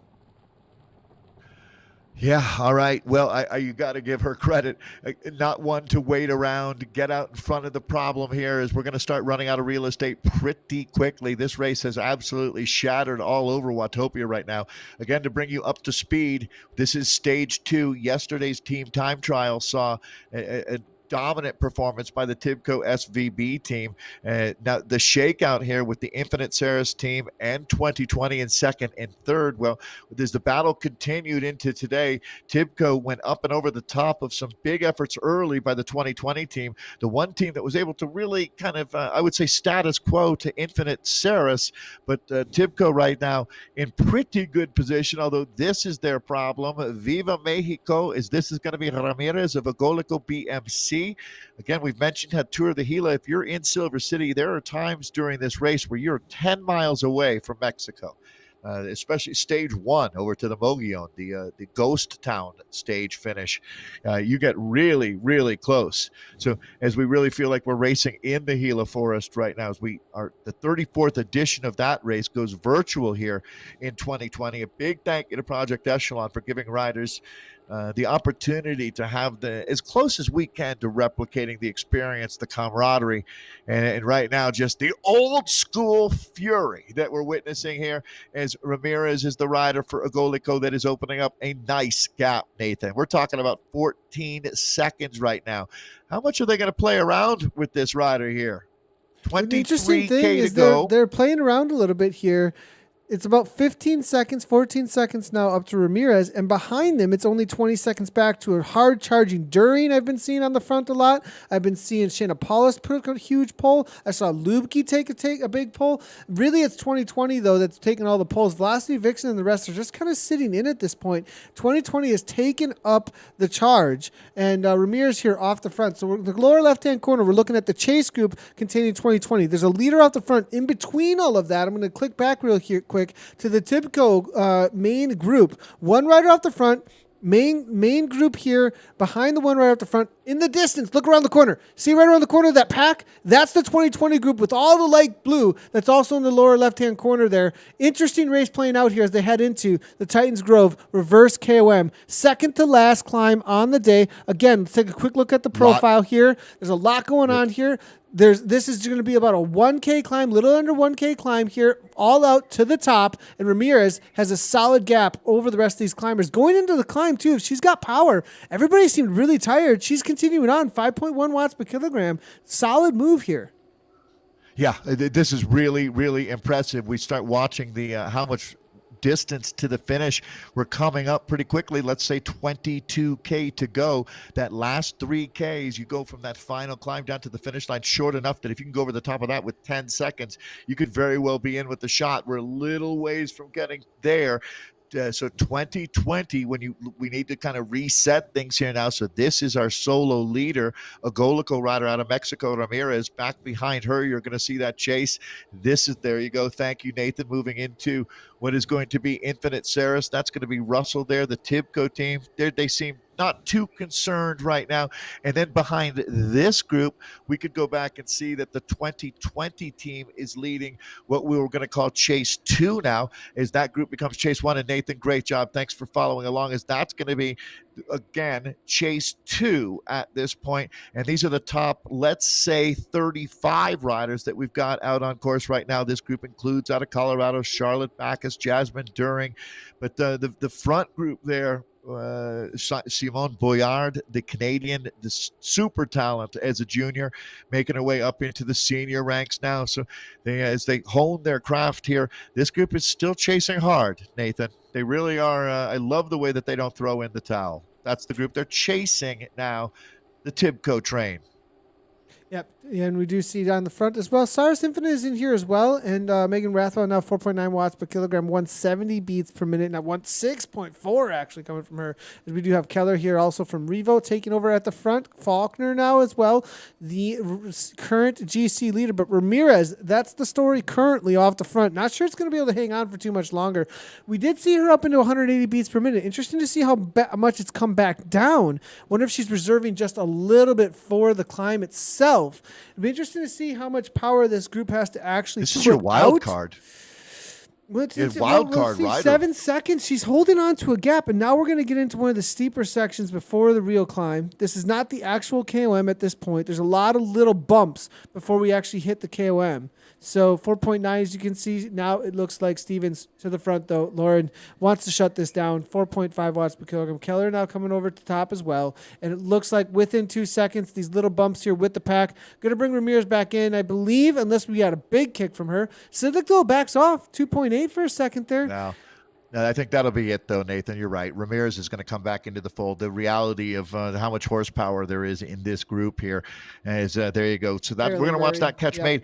I didn't think that the poor ladies from 2020 expected to have to ride 2 team time trials in 2 days at the Tour of the Gila, but that's pretty much the situation that they're in right now, Nathan, is they've got the entire team up trying to chase back this group. But this group is starting now to really rally, aren't they? We talked about Lauren Stevens, that wattage goddess out of Dallas, Texas, U.S. team member, winner of the Winston-Salem, the biggest one-day UCI race in the United States. That's one of the big wins on her race resume. And Nathan, you can just feel there's Emily Newsom. What a great story she is.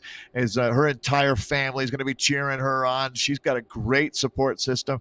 TIBCO looks like, okay, Nathan, here we go. It looks like TIBCO's going to start playing some cards right now as we hit 50 kilometers into a 70-kilometer race. Nathan, it's fair to call this the business end. It's finale time. Team TIBCO, can they execute? They've stacked the deck. But again, you got some wild cards. We were talking about Ramirez. You got Krista Doble-Hickok. You got the resurgent Catherine Curie on the Amy D team. Nathan, this is going to be a really fun finale to watch. Everybody out there on YouTube and Facebook, thanks for coming along for the ride.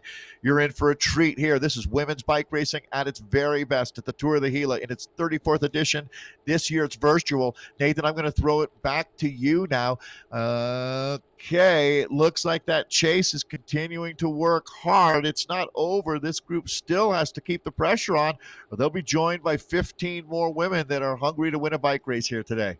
Gigante here now. It looks like to the front now, 5.6 watts per kilogram. We did just see a moment ago the ramp up of the wattage is there. There was 5, 6, 7 watts per kilogram for a moment. So there was, and I believe that had everything to do with this KOM. They wanted to take full advantage of this section of the course where they would have to be matched at least watts for watts or more by that chase group or put some pain. And it looks like that's exactly what Faulkner's doing. Curry now there from the Amy D Foundation now trying to go across, it looks like, and she's riding like Amy now across the gap now. And it looks like it may be Curry that might be able to take out this KOM. Is she going to do it? There's a battle to the top of the mountain here now. Ramirez, good ride by Ramirez. They're still sitting in third after being off the front for at least 4 or 5K, actually. What a ride by the Mexican rider now. Now, though, still on the front, Catherine Curry holding on. 153 beats per minute. Solid ride by Catherine Curry. Now, moving back just a little bit, Carolyn Murray just hanging on. TIBCO, though, goes over the front. Who is it from TIBCO? TIBCO and Faulkner. Faulkner, current GC leader, now trying to take over 8 watts per kilogram, and that's for the points on the day.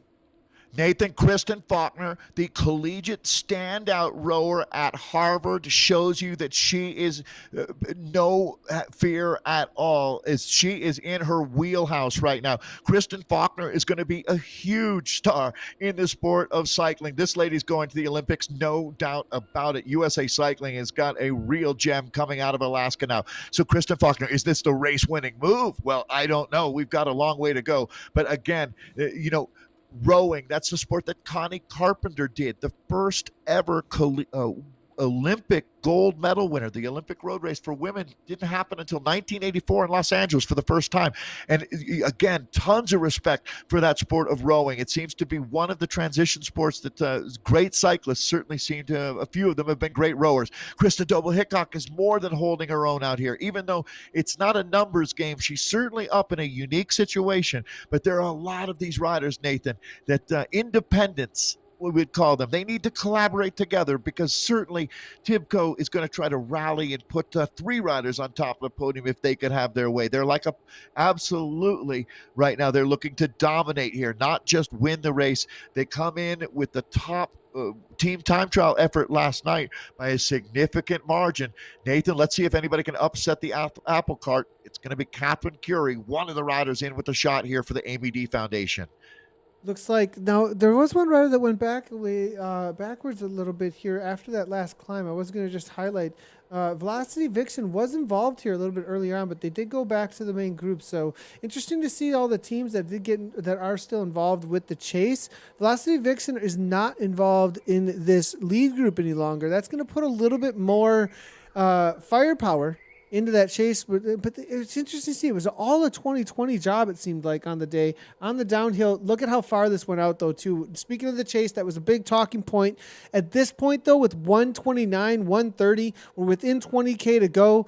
A minute 30 is a lot of time to make up with less than 20K to go. It'll be interesting to see. We still do have the reverse KOM. That's the last section to make something happen. But that amount of time on a reverse KOM, it's only 3-4 minutes, about a 4-minute climb. Not going to be able to happen. This whole group would have to not be the 2020 team time trial. It would have to be a completely coherent, full-on effort. Everybody pulling at 5 watts per kilogram off the front. I'm not sure they're going to be able to get that organized. Looking through here now, though, it does look like Amy D Foundation, though, back in the front, 4.3 watts per kilogram, as you can see here. Catherine Curry still taking over, and 143 beats per minute. Let's go ahead and take a quick look at the socials.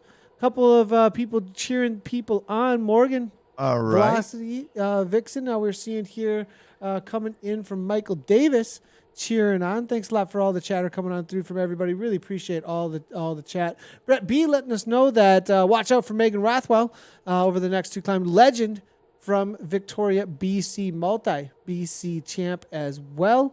We're also getting some chatter there about Emily Newsom. My cycling mad daughters are going berserk. Good to see. I'm actually loving it. As well as Robin Parsons coming on in and saying that loving the coverage. So thanks a lot, Robin. Appreciate that as well. So good to see everybody liking the coverage out here today for the men's and the ladies.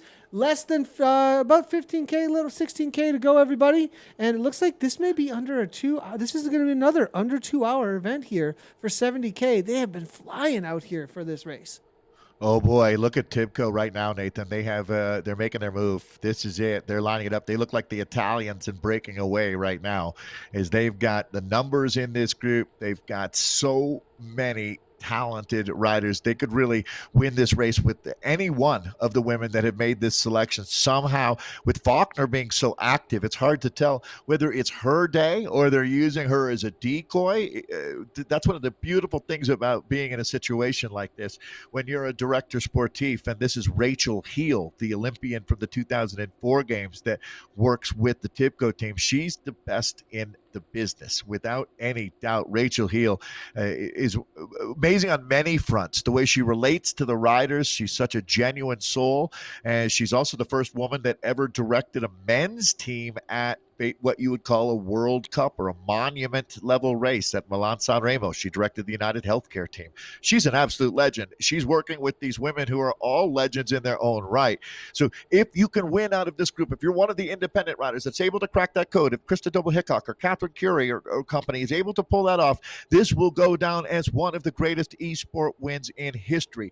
Events are judged, Nathan, by the quality of their competition. We already know that Gila is world class. Riders like Mara Abbott, the queen of the Gila, have proven the quality that it takes to win. But one thing's for sure, to win against these kind of odds, that's how you turn yourself into what they call La Roica, the real heroes of the sport. So ladies, good luck. We are locked and loaded. This is not a drill. You got yourselves an OSS situation. Only the strong are going to survive out of this group. By the time the TIBCO SVB is done with this one, you got to wonder, can Infinite Ceres pull a rabbit out of the hat? What can they do against in this situation, Nathan? This is going to be fun. We're over 55.5K into what we're calling a 71-kilometer race.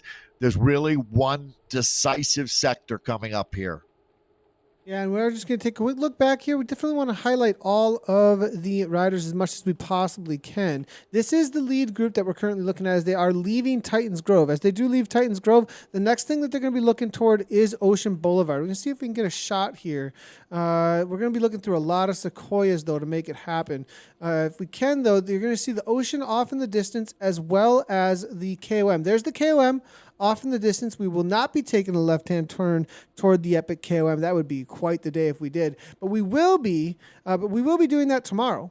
We will be doing Epic Medio Fondo tomorrow. This is just the start, everybody, of this race, really, when it comes down to it. A long day in the saddle today, a long day in the saddle tomorrow, stage 3. But now as we look toward Ocean Boulevard, you can see the underwater pathways there. They'll go into Ocean Boulevard. They'll take a left-hand turn past the old school Jarvis Tree, and then they will leave Ocean Boulevard through the section we saw Chris McGlinchey attack from. Maybe an opportunity there. Will they take a card out of the playbook there? Lesson out of the playbook from the last race.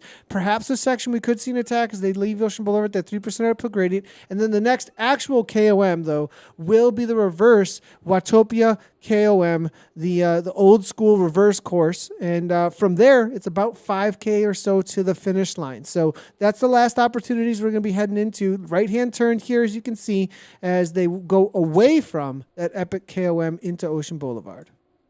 Folks asking, Nathan, what is a Gila? And that is a good question. Gila is a national forest or in the United States, New Mexico, which is bordered by Colorado, Texas, and Arizona, kind of in between El Paso and Tucson. And the Gila is a really rugged wilderness. There's some very unique things there, including an animal, a reptile called the Gila monster. The final stage that we're doing tomorrow is called the Gila monster. They've called it that for 34 years.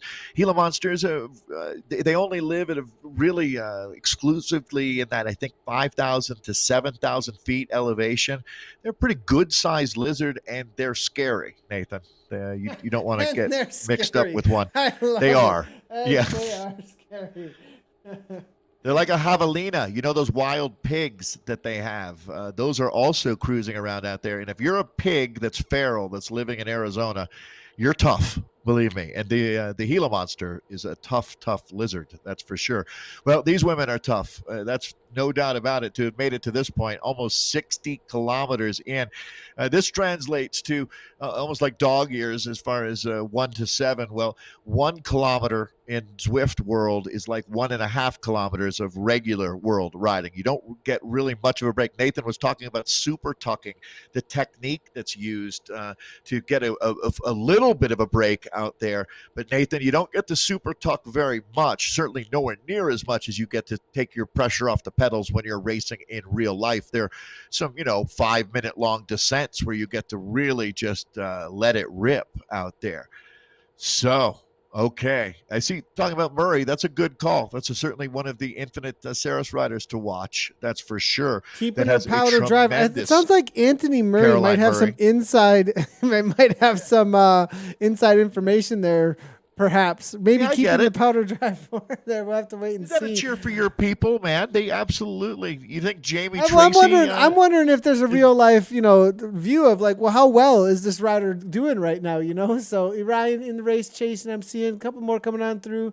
Thanks. Good to see all the chatter coming on through. Chris Rivera is also saying, here's his prediction. Oh, now, as we do have a little bit of attack, actually, before we get into that prediction, it is going to be Leah Thorvaldsen, who's just getting sick of the slow pace, it looks like. This was the similar situation, experienced esports rider that McGlinchey was. Leah Thorvaldsen doing the same thing as we're seeing here. Lauren Stevens says, no, shuts it down. TIBCO says, we are controlling this race. And that's exactly what's happening here as Femi Equip gets brought back in to the fold here now. A little bit of a struggle on the back, though, for a moment, but it's all back together. There goes Sarah. Let's see. TIBCO now starting to roll this. So you can now ratchet the pressure up a little bit more. They'll start putting riders in the mix. Emily Newsom, Sarah Gigante, certainly the Australian and the American are two riders that I'd be watching for. I love the way the other teams won't roll over. We were talking about Caroline Murray. She deserves more credit than, I'll be honest, I'd been giving her. So Caroline Murray is certainly one of the riders to watch. Sidlick as well of the Fem Equipe team. So that's the team at Thorvaldsen. So, yeah, I mean, it's not just TIBCO up here. You talk about they're certainly the dominant team in this group, but these other teams are certainly going to make this one interesting. There's no such thing as a gimme. Julie, this is a great little note. I didn't know this, actually. Julie Kaliza. And she's letting us know, y'all have mentioned Catherine Curry a lot. Interesting note, she's been Zwifting a bunch these past few weeks because she broke her arm. So she's there with her still healing broken arm. Curry from the Amy D Foundation has made it absolutely amazing. Nice. Yeah, Julie Kuliza is the director of the Amy D Foundation. She does a tremendous job. A former racer herself, she was part of the So few she's pro going to know teams, who this guy including is. Hagens She's Berman. going to know who Yeah. this guy is. So that's Scott. what's happened. Scott, Julie, did you know we have Scott? Julie, we've got Scott here supporting the women as well with his lightsaber. Scott is He's the mechanic, mechanic right? in Swanee And, for the Amy D Foundation. So Julie, where did you we've got get it all that here from, for you. Nathan? Oh, just Did a little Dan bird, Dombrowski's- a little bird, a Okay. little bird, a little bird gave it to me. A little bird who's in this front pack actually gave it to me. So who's one of the most awesome people amongst the Zwift community, that's for sure. And per 4.3 watts per kilogram, solid here from Femme Equip. So really appreciate her. But she's great. Leah has ridden for Amy D Foundation and is one of those bright lights in sport. She's a giver. She helps a lot of riders figure things out.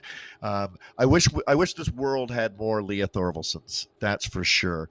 So yeah, thanks Leah for all that you do. Femi Keep is the team that she's racing for here right now. Okay, Infinite has, Rathwell is the other rider that we've been tipped to. I believe we learned that she's from British Columbia, Nathan, if my memory serves me correctly. A lot of podiums as well from Rathwell in the Pro Conti scene, from what I've noticed actually, and it definitely has a running Instagram from what I picked up of silly as well as amazing podium pictures actually. So really? I'd be watching out for her for sure. Yeah, like Rathwell is a monster. It seems like on that scene. So coming out of Canada. Well, one of the beautiful things about sport is that it's international. We can all be friends and enjoy camaraderie, but the ultimate reason we're here is to choose a winner, and that is going to be the woman that is willing to go the deepest and suffer the most and has the most talent, has worked the hardest, and maybe has been the smartest. There's so many factors here. It's a Machiavellian chess match that we're witnessing right now, Nathan, as they're honing in on well under 10K to the finish now. So there's going to be a significant moment that occurs. Every lady in this group realizes that we are not far off from what you'd say it's about to get real out here. We're going to sort things out, Nathan. And one thing's for sure, a quality champion will be found out here today. They're racing back into Fort Baird, the historic home of the Buffalo Soldiers. We talked about that during the men's race, where if you're at the Tour of the Gila, there's an incredible amount of history. Go there in October. There's going to be a Fondo ride. Jack was telling me to invite everybody down to Silver City, and you can go to tourofthegila.com for more information. Nathan, back to the racing, 61.7K into a 70-kilometer slugfest. Looks like someone is throwing out the ride-ons out there. They deserve it. We are seeing definitely a lull here for just a moment, but the reason being is that they are looking forward to off in the distance. You see those two cyclist statues? That's where the suffering is about to begin. It is only maybe a K out, 1,000 meters probably.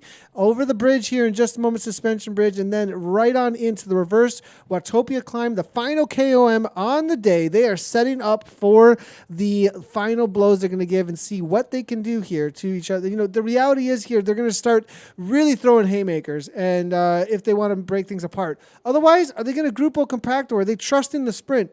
There may be that reality that this has been such a difficult race out here today. I think a few riders are going to give a go, but at a certain point, there's just nothing left in the tank. We'll have to wait and see who is willing to go here. Setting up, though, this is going to be the question. Where are they going to be when they hit this climb? It's not a large group, so it's not like you have to put in too much of a focus, but from the back of the pack to the front, if somebody goes too hard, you could find yourself falling off pretty quickly. A lot of Cyrus Infinite at the back here, the black jerseys. Now we do see, it looks like Amy D Foundation moving to the front, though, it looks like, as well as Ramirez here now. We saw a big attack from Ramirez going into the last climb, maybe wanting to test your legs again, but no, Cyrus Infinite taking over. It is going to be Murray now taking over. First one to go, 4.9. That's not a real attack, though. It looks like just keeping it steady. Maybe that's what she wants to do. Steady from bottom to the top. TIBCO with Gigante, though, to the front now as well. It looks like TIBCO wants to start on to this 4%. Yeah, you've got riders in Wales, you've got riders in Australia in real life right now. But one thing's for sure, this is the GC raid. As it looks like TIBCO is now going to start pouring it on. That's going to be Lauren Stevens that we're looking at here with the pink cap. Lauren, again, the wattage goddess out of Dallas, Texas. Yeah, this is it. Right here, right now. The bike race is gone full on. So Lauren Stevens has let her teammate Kristen Faulkner soften this group up. It looks like it's going to be Krista Doble-Hickok. I think that's the rider that we've got in the orange jersey who's trying to respond to this. Krista is going all in now on the chase. TIBCO, though, is absolutely playing their trump card at this moment. So let's see what we've got. Who's going to be lead? Okay, it's just blowing the group up, Nathan. It's going to be interesting to see who survives this one as Lauren Stevens starts pouring it on. Yeah, and we do see it looks like Doble-Hickok just barely hanging on to the front of this group. We have dropped off, it looks like, one Keller here, as well as Russell. It does look like Newsom now from TIBCO, unable to hold on. And then it's going to be Thorvaldsen as well, not able to hang on here. We're looking back here. Sidlick is there as well. Rathwell, unable to do so. 169 beats per minute currently here coming from Megan Rathwell. So now this is your elites now. Yeah, no doubt. They made a selection out of the selection, didn't they?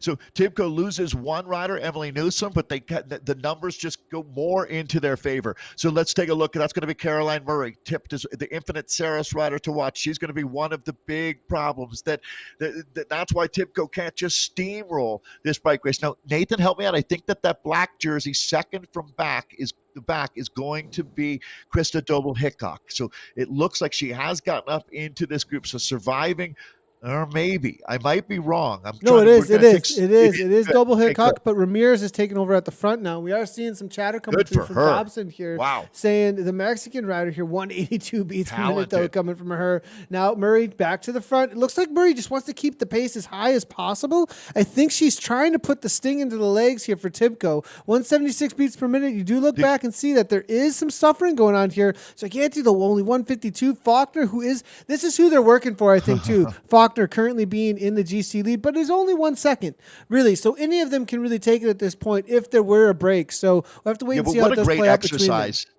Yeah, but this is just perfect for them. Faulkner would have never led a race like the Tour of Gila because she would have never raced it before. So having an opportunity to ride for her in the GC leader's position, she had a 1 second advantage. She just surged off of the front of the team. I think that might be the game plan here, and it's a lot of fun to watch them try to do this. Now, I have to say Ramirez deserves a tip of the cap, an exceptional ride by the Mexican rider here. She now is no longer going to be what you'd say coming out of the woodwork. She has absolutely arrived. She's more than holding her own in this group. So the Agolico team out of Mexico, certainly representing very well. Again, the problem here in the pink socks there, pink hat, that's Lauren Stevens. She's the American. In Dallas, Texas is where she's racing out of. Australia as the world champion already in her career, junior on the road. That's Sarah Gigante. She's one of the most talented riders on planet Earth today. No question about it. We talked about Krista Doble-Hickok out of Orange County quite a bit. Let's see. So that, Nathan, is going to be, which TIBCO rider is it this time? Is it going to be Faulkner again? Surging off the front. Yes, it is. It's going to be Faulkner off the front here. Doble-Hickok now. I think things are going to calm down on the downhill. Nobody's getting away on this downhill. It's just not going to happen. So now the chase that is on, it's not going to come back. Just want to highlight real quickly, though, what is happening behind. And because behind here now, we do have Sidlick and Rathwell on the chase. Keller and Newsom and Russell also there as well. But because of the scraps that are being left off the table, there's a chase of 2020 with Team Infinite Saris here with Christy Tracy, Cameron, Boylard as well. Bacchus is on the chase here. We are seeing as well as quite a few. Now, these are some important spots. I mean, these are exactly what I'm. Exactly. Yep. And so because we have these stragglers now that have been dropped, they have to give everything they got to hold off a hard chasing pack that is trying to grab as many spots as they possibly can, as much time as they can. And Nathan, I get it. We talk about the win and the GC lead an awful lot, but there are plenty of riders that are, they're climbing the ladder. I have all the respect in the world for someone who is, we started with the 84 riders. If you can get into the top 20 in this field, you're in the top quarter of the field. That's huge. For a young rider like Charlotte Bacchus, 100%. I'm all on board for supporting someone who's making that kind of effort. Or let's talk about Amy D Foundation. And I didn't even realize, thanks Julie Kaliza for the really solid information. The fact that she's coming back from a broken arm, the fact that she was racing as a pro in her mid-30s back in 2008. Let's just recognize that you are looking at an outstanding human being when you talk about Catherine Curie. So, Nathan, a lot of great stories going on, not just in this group. I fully recognize that. But the reality of bike racing is this is the front group. These are your gladiators. These are the champions. And that's what we're going to be bringing all the way home because they're down to 3 kilometers left. Can Crystal Doble Hickok upset the apple cart? If she does, this goes down as one of the biggest, I'm not saying upset because she's a huge talent, but she's not got the numbers out here. Neither does Ramirez. If she can win, I'd write her name down in pen. That's for sure. So some really interesting stories happening up in the front of. That's why the women's race is always worth. I mean, more times than not, it's better than the men's event. The women's cycling deserves more support. That's for sure. Let me just back that up by letting you enjoy these final 3K. You're looking at a world road champion as a junior out of Australia. Mega talent, Sarah Gigante. Amy D Foundation taking over second wheel. It looks like now the questions start to come into the head. Where do I want to be positioned? Riders are going to start thinking about, how do I want to play this out? Do I sit on the back? Do I risk being at the back of the pack? Do I get toward the front as much as I possibly can and follow every single wheel but never put my nose in the wind? Start watching how these avatars start to behave. It's a lot easier to see in these smaller packs, actually, what people are doing with their tactics. Ramirez, look at how Ramirez, 2.1. Ramirez is not going to the front at all, waiting, She's patient. She doesn't have a toggle switch. She is either fully on or off. I love it. You know what I'm saying? Like, she's not like a dimmer switch where, she's just goes completely ballistic or reloads for the next one. I think she is a very dangerous rider. Just picking up on her now. And this is one of the great things about the Tour of the Gila in real life as well. There's always going to be that rider that has a breakthrough performance. We could be watching it happening here today. Nathan, they're ticking off the Ks quickly. We're down to, let's say, 2 and some change. Well, almost 3 kilometers. It's going to be really tactical for a little bit here as TIBCO wants to play their cards right. Almost too tactical, Dave. Look at this. Yeah. In sight. Who's coming back? Sight. 7 seconds here. And Doble Hickok on the front is literally doing 0 watts per kilogram for a moment. I mean, they are doing 35K, 42K, Team Infinite. A. Russell sees them as like, let's go. New Zealand is trying to bring this back. This is so interesting here, Dave. Now, on the front, though, this is 3v1v1v1. It's a 3-3. Yeah, Nathan, I'm just noticing Maddie Monroe is here. She was on the podium at the World Cyclocross Championships for junior riders. She's 18 years old out of Boulder, Colorado. One of the most exciting young Americans racing today, and she is having a tremendous ride. So, wow, Maddie Monroe, the U.S. National Cyclocross champion. She's a 2150 there, though. So that's populating. I get it, but that's populating but she's in the race. Yeah, 100%. Yeah. It's really cool to have her out here. That's for sure. So, yeah, I got it, though. They're being caught. They're being caught, though, here. They are being caught here. It looks like now 2 seconds, and it's going to happen. And they're being caught with over almost 2K to go, actually. So they're going to come flying right on by. They're not even going to wait up, actually. TIBCO is just going to take over. And maybe that was communicated. Newsom just says, catch me if you can, because now they have 4 riders here. Rachel told her go. There's no doubt about it. In my mind, Rachel said, you got the momentum. You know, Nathan, in this game, how momentum makes such a big difference. This is going to start the finale.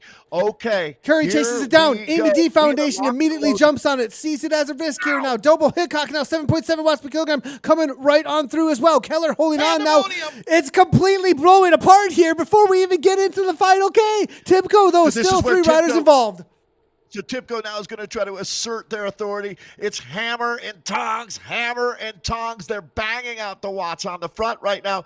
Nathan, this is bike racing at its very best. We're locked and loaded into the final. Well, not quite. Yeah, let's go ahead and say the final K is coming up right about now it is Stevens was off the back for a second there. She had to put in a big dig. Lauren Stevens now 3.2 watts per kilogram. Just barely gets her back on the back. Now we are seeing Amy D Foundation with Catherine Curry, and then it's going to be Newsome here. I want to see what kind of sprint Curry can throw down with a broken arm. Oh, my goodness. This is going to be so interesting to see. But TIBCO, look at how many they have. 4 riders here still, and Sars with 2, and then it's all solo. No team to work for you. Nathan, again, what an interesting, it got tactical. Again, everybody realized a lot of savvy Zwifters out here, they know how dangerous it is to go too early. So keeping the powder dry, as they say, and this is as good as it gets. Can Faulkner pull off? So he's our GC leader coming in. The 800 meters right there. Dominated out of the team time show. Nathan, I'm going to let you call it home as we go inside right about now. 700 meters to go.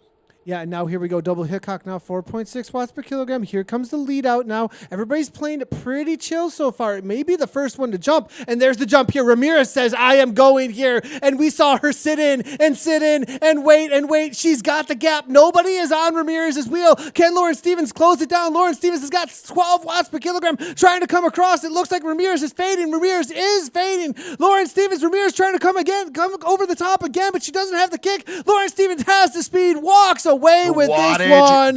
Ramirez followed up by Murray. Maybe I'll have to take a look at the replay perhaps. Maybe Carolyn Murray took down the 3rd place there just over the top of Curry. Interesting to see. Big kicks there all around. Amazing result there, though, coming from Lauren Stevens. Stevens was off the back for a moment, coming into the last K, too. Had to close it down, sat in, timed it well, came over the top as she worked her way through with some speed. Ramirez, you said it, though, Ramirez is toggle on or toggle off, and she waited. Got the jump, but just wasn't able to hold on. It was just a little too early, it seemed like. As we're going to jump back to similarly and a few others here real quickly while we wait for the results to populate. We definitely want to watch some of the others finish their race out here today. Boom, boom. Out go the lights with that. She killed a server in China, Nathan, right now with that sprint was Lauren Stevens. Ramirez, though, that's the kind of ride that gets you noticed. That was great. Let go. The team there from Mexico. But here we go. Femi Keep. Just cross the line. Okay. Just cross the line. Christy Tracy now 7.1 watts per kilogram, leading things out during from 2020. The rage is in the legs from the 2020 team. They wanted it back so badly, but they're going to pound it out here now into the final few meters as they're going to take down, it looks like, these next 2 spots. Boylard just barely getting nipped at the line, though, by Infinite. It looks like it will be Cameron across the line, followed up by Pamela Levine. H. Gill now sprinting it out, it looks like, here from Macarosti, from Revo, and then Franco, though, coming on through. No, that's actually going to be Macarosti, followed up by Gill. Then Leah Davidson, 2020, Franco, and McGregor from Velocity, Vixen. Paulus, next one across the line. Little ways back, about 4 minutes back, it will be M. Ward. These are all the top,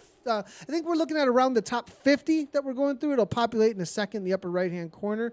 But we'll get the results up for the top 10 in just a second. Let's take a quick look, though, at how that replay went down just a moment ago for the win out here today. I'm going to take a quick look here. Here was the move. Lauren Stevens going across just up the to road. Ramirez. Yes, exactly. Ramirez not in your picture frame yet, but you'll see her in just a moment. This is the momentum and the timing, Nathan, that we talk about so much. Stevens has really honed her craft out here. That's the catch, and this is the dagger being driven home. Ramirez made a good effort. You can see she tries to redouble her effort, but Lauren Stevens, the wattage goddess, delivers for TIBCO. They did a lot of work. They set the table. She licks the plate clean. Definitely way to go, grabbing Lawrence. that there. Little ways behind. Let me see. There was the kick there. I'm going to see if I can rewind that here real quickly and see exactly what happened behind there, too, in the replay, as it looks like here was Stevens. This was the perspective from Ramirez we'll get in a second here. And this was the catch on Ramirez there. But then as behind, what I want to focus on is that 3rd place as well. As they were coming to the line, you can see Stevens across the line, Ramirez, and I believe Carolyn Murray just nipped. You can see it. Carolyn Murray did, I believe, nip Curry, followed up by Thorvaldsen, Keller, and then Faulkner, double Hickok, Gigante, and then a Russell Newsome in that order, I believe. Let's go ahead and take a quick look, though, at the results. I think I do have those, as we do have the rest of the pack coming on in. So Ariadna Ramirez is the name to remember, Nathan. We already knew Lauren Stevens, right? But There it is. Interesting. As we take a look there, Caroline Murray ends up in third. Catherine Curie racing with that broken arm. Again, what a story. What a sprint. What a sprint with a broken Yeah. arm. Healing up still. Leah Thorvison holding on. Solid result there for Leah Thorvison. Malini Keller. Faulkner, Nathan, in seventh there after No really time difference really animating. either there. Not really any time difference either there. So she's, I think, going to still. Well, no, I think Lauren Stevens takes over because it was 1 second. We'll have to wait and see what the race director says. But I believe Stevens is going to take over the GC. Followed up by Anna Russell, Sarah Gigante, as well as Emily Newsom. That's your top 10. Yeah, it'll all come down to the Gila Monster tomorrow. That is for sure. But the jersey, one way or another, it's staying with Team TIBCO. It looks like we've got Maddie Ward's group coming in. I mentioned Maddie yesterday for Amy D Foundation. Their home race is right here at the Colorado Classic, one of my favorite events, the all-women stage race. So important. Scheduled for August 27th. We're going to see. That might be the first event back. You never know. I'm always wondering which one it'll be, Nathan. I'm hoping a little bit sooner. Personally, I'm hoping a little bit sooner. That's what I'm hoping I don't for. think we can I make want to it get until... racing my bike as well. You know, I mean, this is for sure. But tomorrow, just so everybody knows, we will be doing the Medio Fondo course. I'm going to see if I can give you guys a quick little look here at that course. As it's a pretty amazing course that we're going to be out on, as we are watching Katrina Weiss bringing it in for Team Revo alongside Amanda Corker, actually. Good to see those riders here hammering away for their spots out on the day. Definitely loving to highlight everybody and all of their efforts on the day out here. But real quickly here, I'm going to go ahead and see if I can grab this image here for you guys. I think I'm just going to bring up actually a web browser to give you guys an idea of what we're looking at tomorrow, because it is pretty insanely intense, actually. Yeah, it's pretty dramatic, to tell you the truth. Yeah, go ahead and cover the kids' eyes for sure. Yeah, it's an intense route, that's for sure. I'm just gonna head on over to Zwift Insider actually for this look here as we come into this finish. So what you're gonna see here is just a desktop, just so everybody knows. We do not have a video play of it necessarily, but it'll give you a great idea of exactly what we are after here. Pretty crazy course, that's for sure. So this is just the beginning, almost, I would say, of the real suffering. And so Zwift Insider, great resource, just so everybody knows. Make sure to go and check them out as far as the all things Zwift. They do an amazing job of tracking everything that's happening in the community. Always one of the best resources for anything when it comes to all things Zwift. So Zwift Insider here, guys. We're looking at the Hilly Loop. We're looking at Zwift KOM as well as the Volcano KOM. I mean, this is insane. You're out. Did a good job. Yeah, this really replicates what the actual in real life day is like, Nathan. Well done here.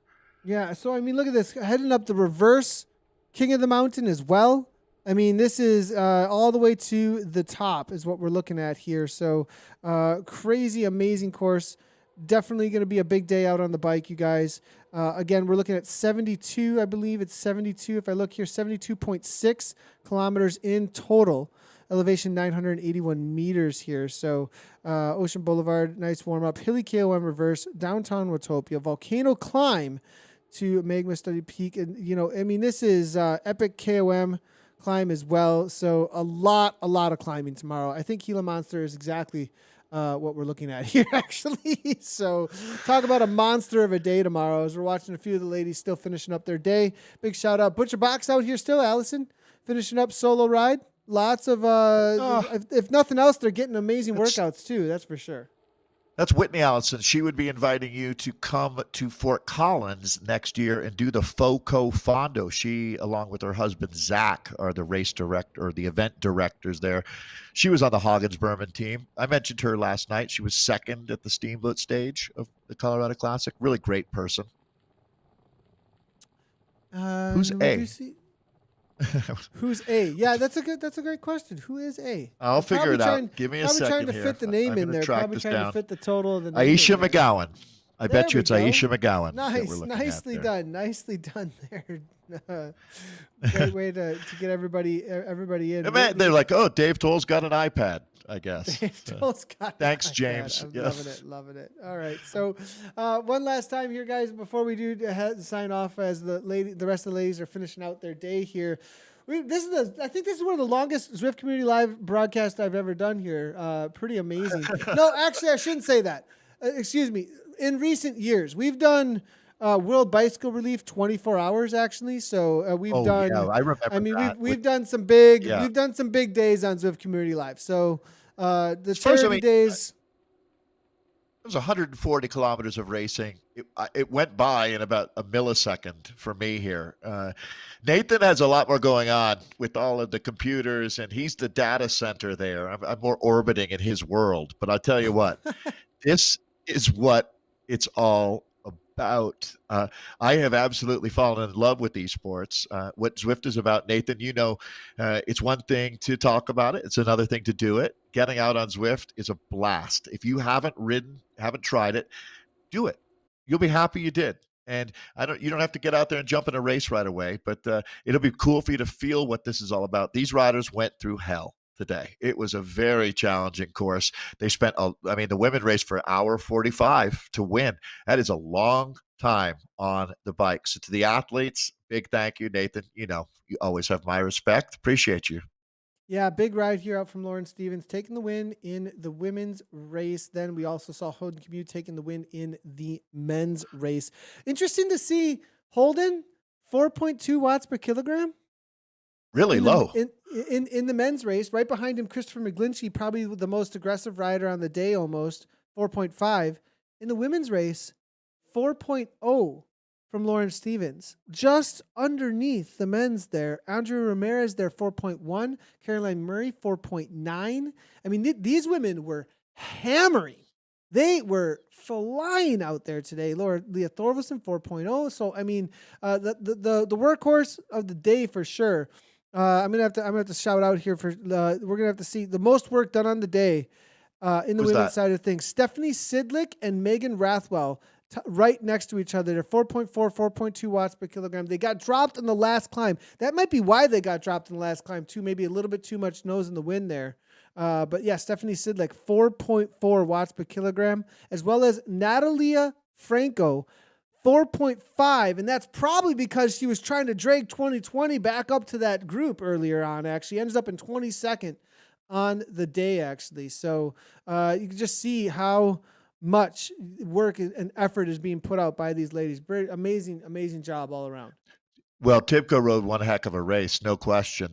They stacked the deck in their favor, and then were able to deliver as well. Nathan, boy, I tell you what, nothing more frustrating than setting yourself up in a situation like that and having someone come through and take the win away from you. They did not let that happen. So that was a supreme, a command performance from TIBCO today. So congratulations to that entire team. I'm now saying, Nathan, they're my number one team in esports.